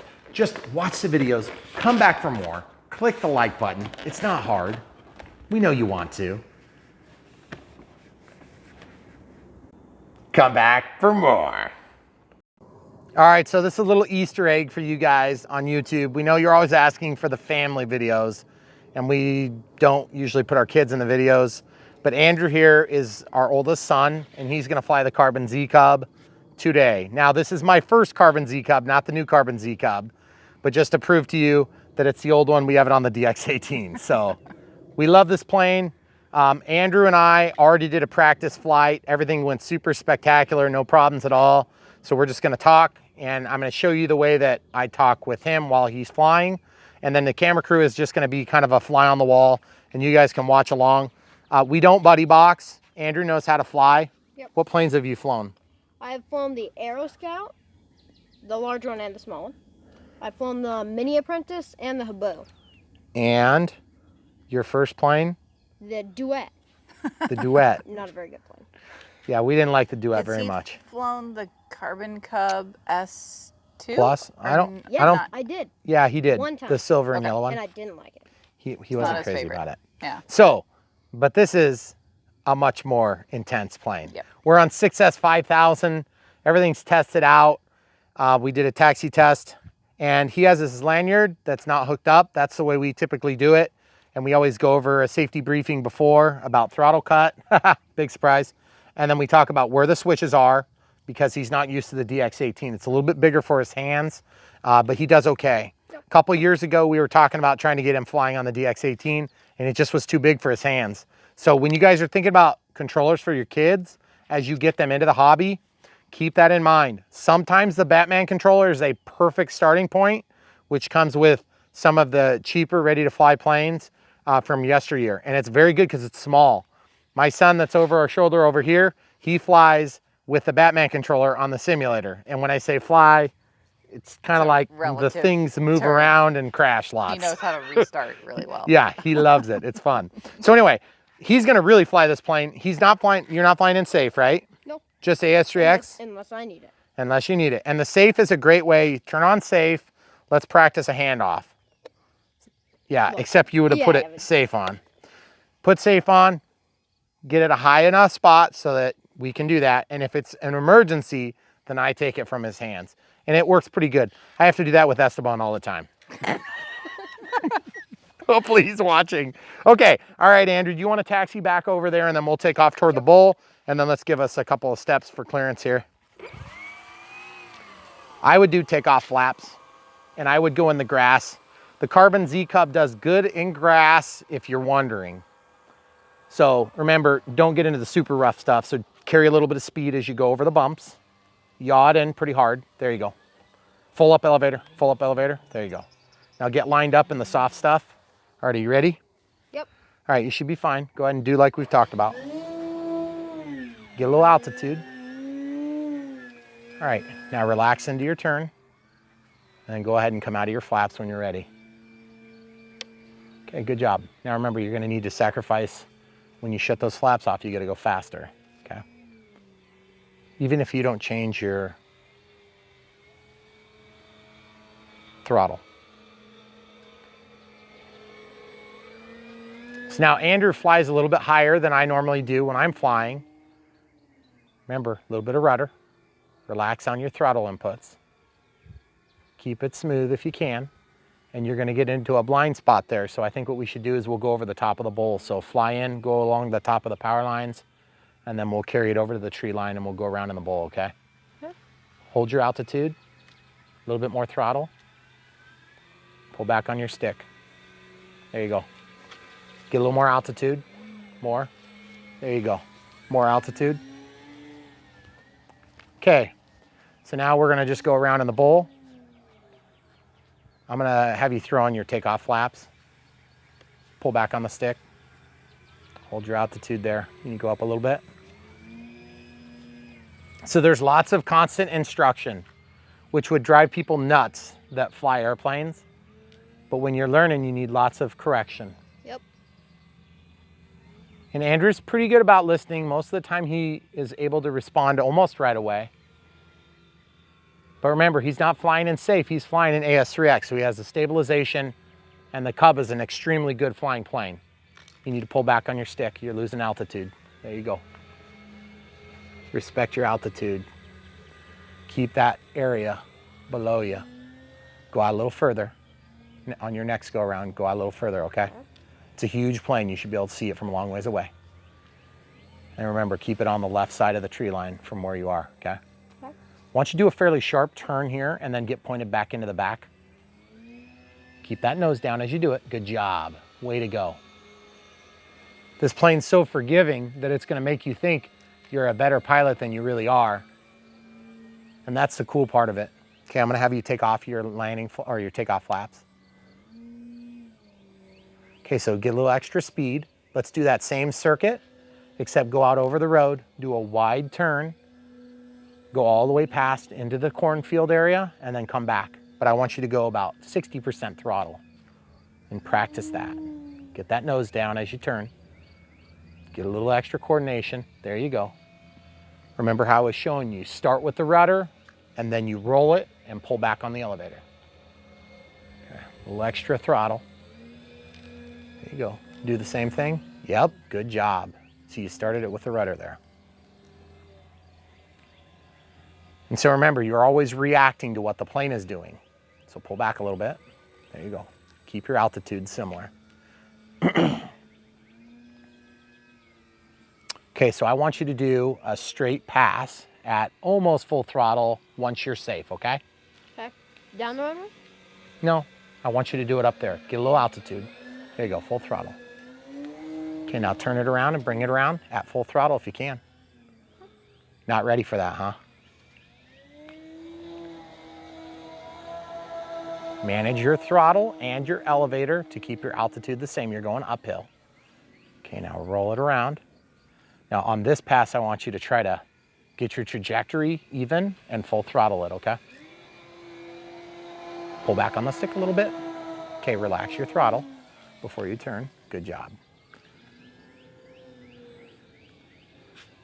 All right, do you want to try a loop? I want you to do it, but I don't want you to do it over the tree line, okay? So I want you to go out over the cornfield. Okay. So our visibility is while you turn left, I want you to go to the right. Get out over the field. Okay. Now get into a circuit out there. Good job. Now, keep it level, throttle, and then do it like you know how to do it. And then out of the throttle on the way down. Great job. Now I want you to go into a nice circuit here and just keep it so you can see the wings easily. You probably need to come up here so that you can get mic reception, hon. Okay, go to your left. Left. Okay, pull up. Remember, try to keep that same altitude as much as you can, okay? It's challenging, isn't it? Yeah. I might need to do just a hair of trim on there.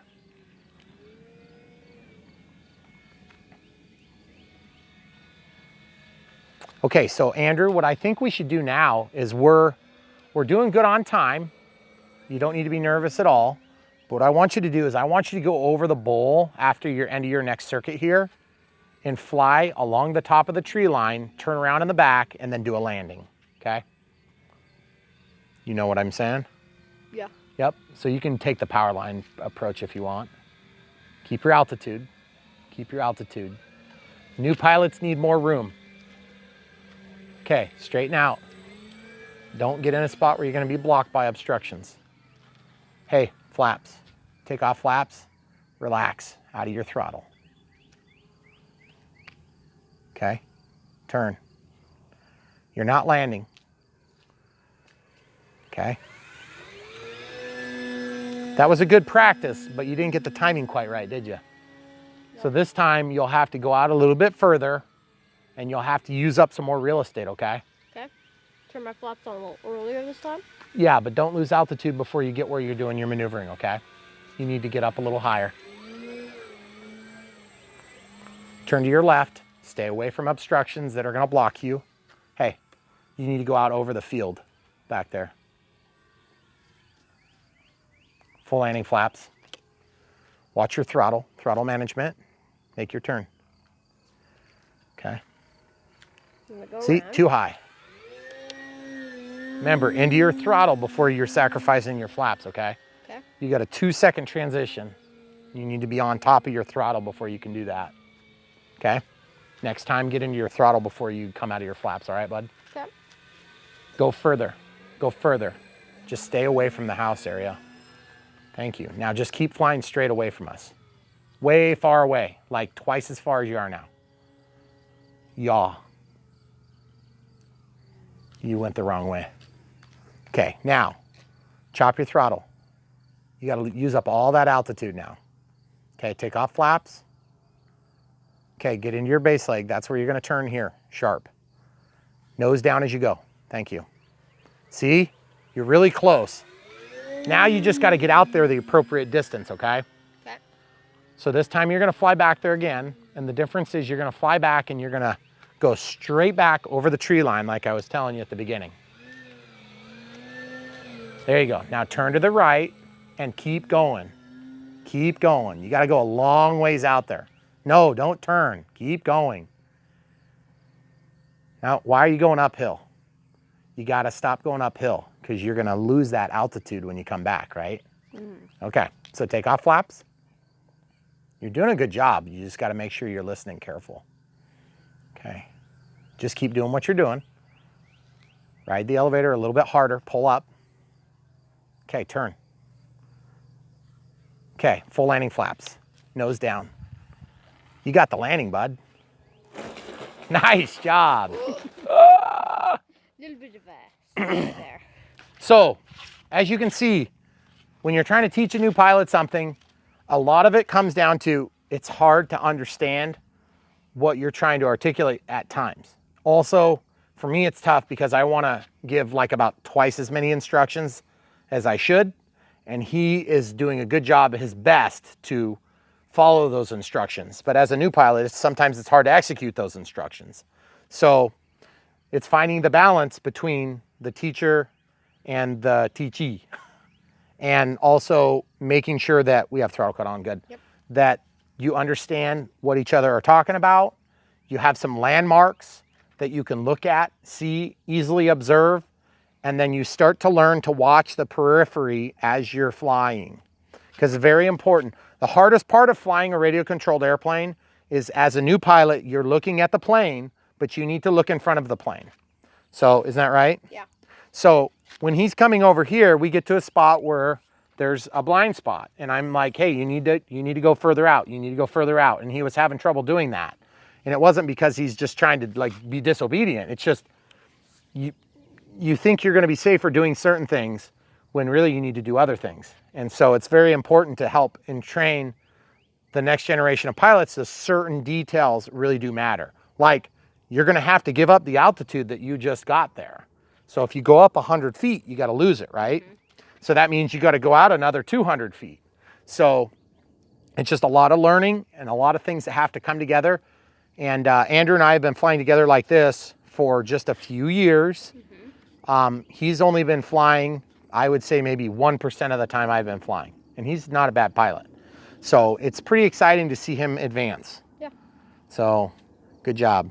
And it's back in one piece, but that landing needs a little bit of work. Yeah. So we're probably going to practice. The other thing too is a plane like this in particular, the Carbon Z Cub, I'd rather see him land in the grass anyway, because the grass is going to be way more forgiving. You're going to be less likely to tip the plane or damage the landing gear. So without further ado, throttle cuts on. Yep. We went 7 minutes plus 4 on that flight. So we were about 6 minutes into the flight when we started jabbering for the in-closing. On a 5,000, that's plenty safe. We should have no problems. Yep. But again, on this, we don't have all the telemetry we do on the new one. So no thrust reverse, and also no avian ESC for all that feedback. So we do have a nice receiver and everything, and AS3X and Safe Select. But you also notice that Andrew didn't even turn it on, which is really cool. So I'm super proud of you for not having the safe on. But at the same time, there's nothing to be ashamed about. When you learn to fly, whatever aid is available, use it, and use all of them. Whatever gets you in the air flying, the quicker you're going to be compelled to get away from safe, because the first time you want to roll the plane or do a loop or something fun, you're going to have to shut it off. So my encouragement to you is stop flying in safe as quick as you can and still not crash your planes every time. You're going to find that you crash planes more often when you come out of safe and you actually start flying in AS3X, but you want to be in AS3X for a number of reasons. Also, you're going to learn that you won't crash planes as often in other circumstances, like when a tree is in the way, because you're going to have limited bank angles on pitch and on roll. And it makes a big difference when you're trying to avoid an obstruction. So obviously we're in a different environment than a lot of you guys are flying, but the trees really help to film stuff. So we love it. I love it. And the backyard is big, but the grass is really tall right now, which is what we want because we grow hay here. So anyway, guys, it's really cool to be able to share this little part of our life. This is just one aspect of being a parent, and it's challenging and rewarding, but also at this point, being able to share in this hobby is really cool and something that we'll have a lifetime to share together, which is really exciting. So if you haven't already checked out the links below, if you like the Carbon Z Cub, if this helps push you over the edge, I can tell you that my son can fly it. Yep. And I can fly it. In fact, I want to fly it some more. Can I fly it some more? Yep. Thank you. See, this is a problem when you share things with Dad, is that Dad can't just let you fly it. He has to go do it too.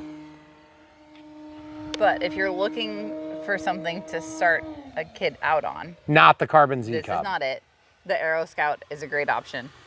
That's been a huge jump for Andrew this summer, and his confidence and his ability. And my wife has flown it, which is a miracle.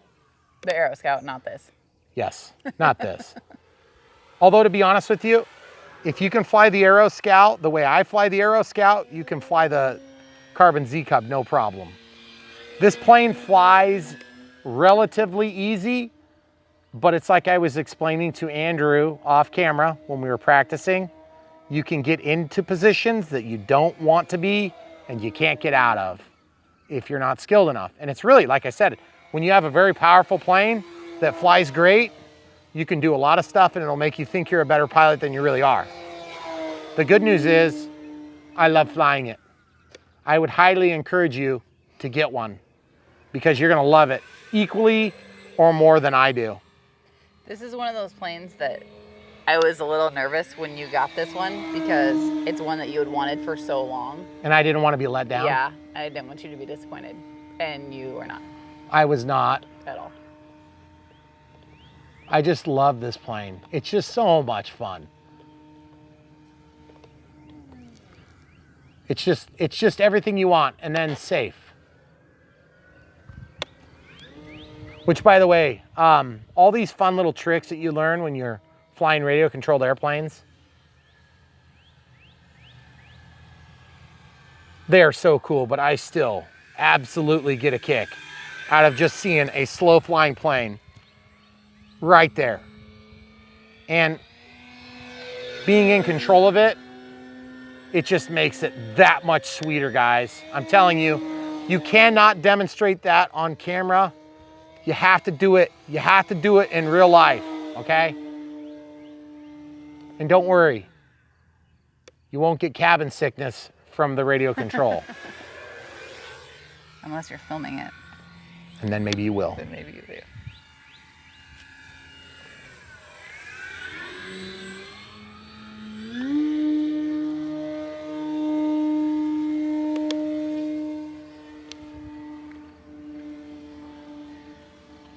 So guys, without further ado, this is the old one.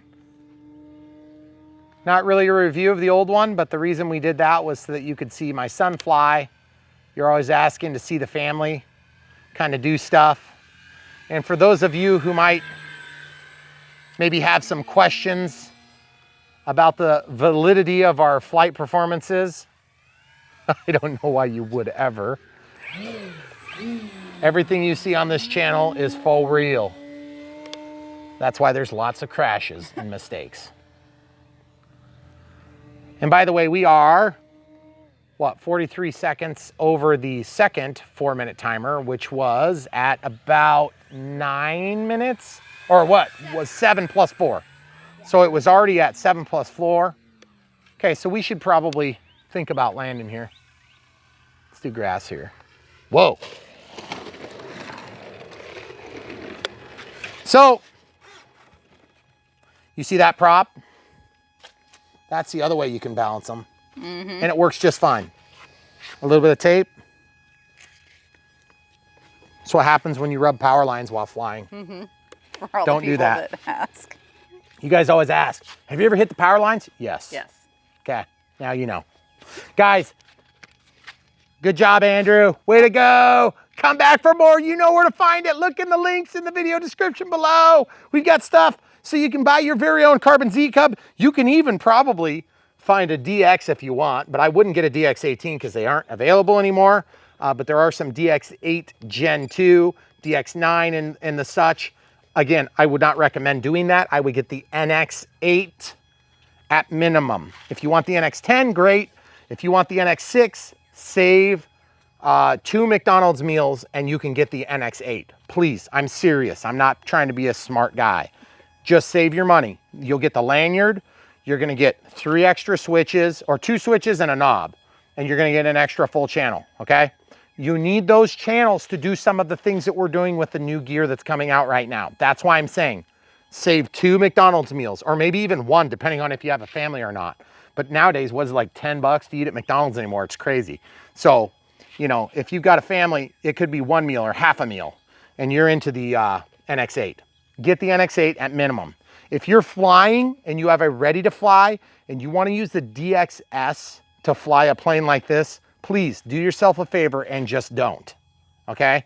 You technically can bind to a plane like this and you can fly it without flaps, but this plane needs flaps to be flown right, okay? So get yourself a programmable transmitter. If you're serious enough to buy a plane like this, you need to be into a computerized transmitter. And if you're doing a Radio Master or some other brand, I don't care, that's fine.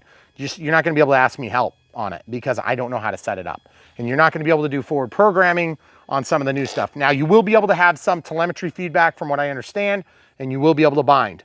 And you will be able to do probably mixing for elevator, but I would say that beyond that, it's just a crapshoot at this point, okay?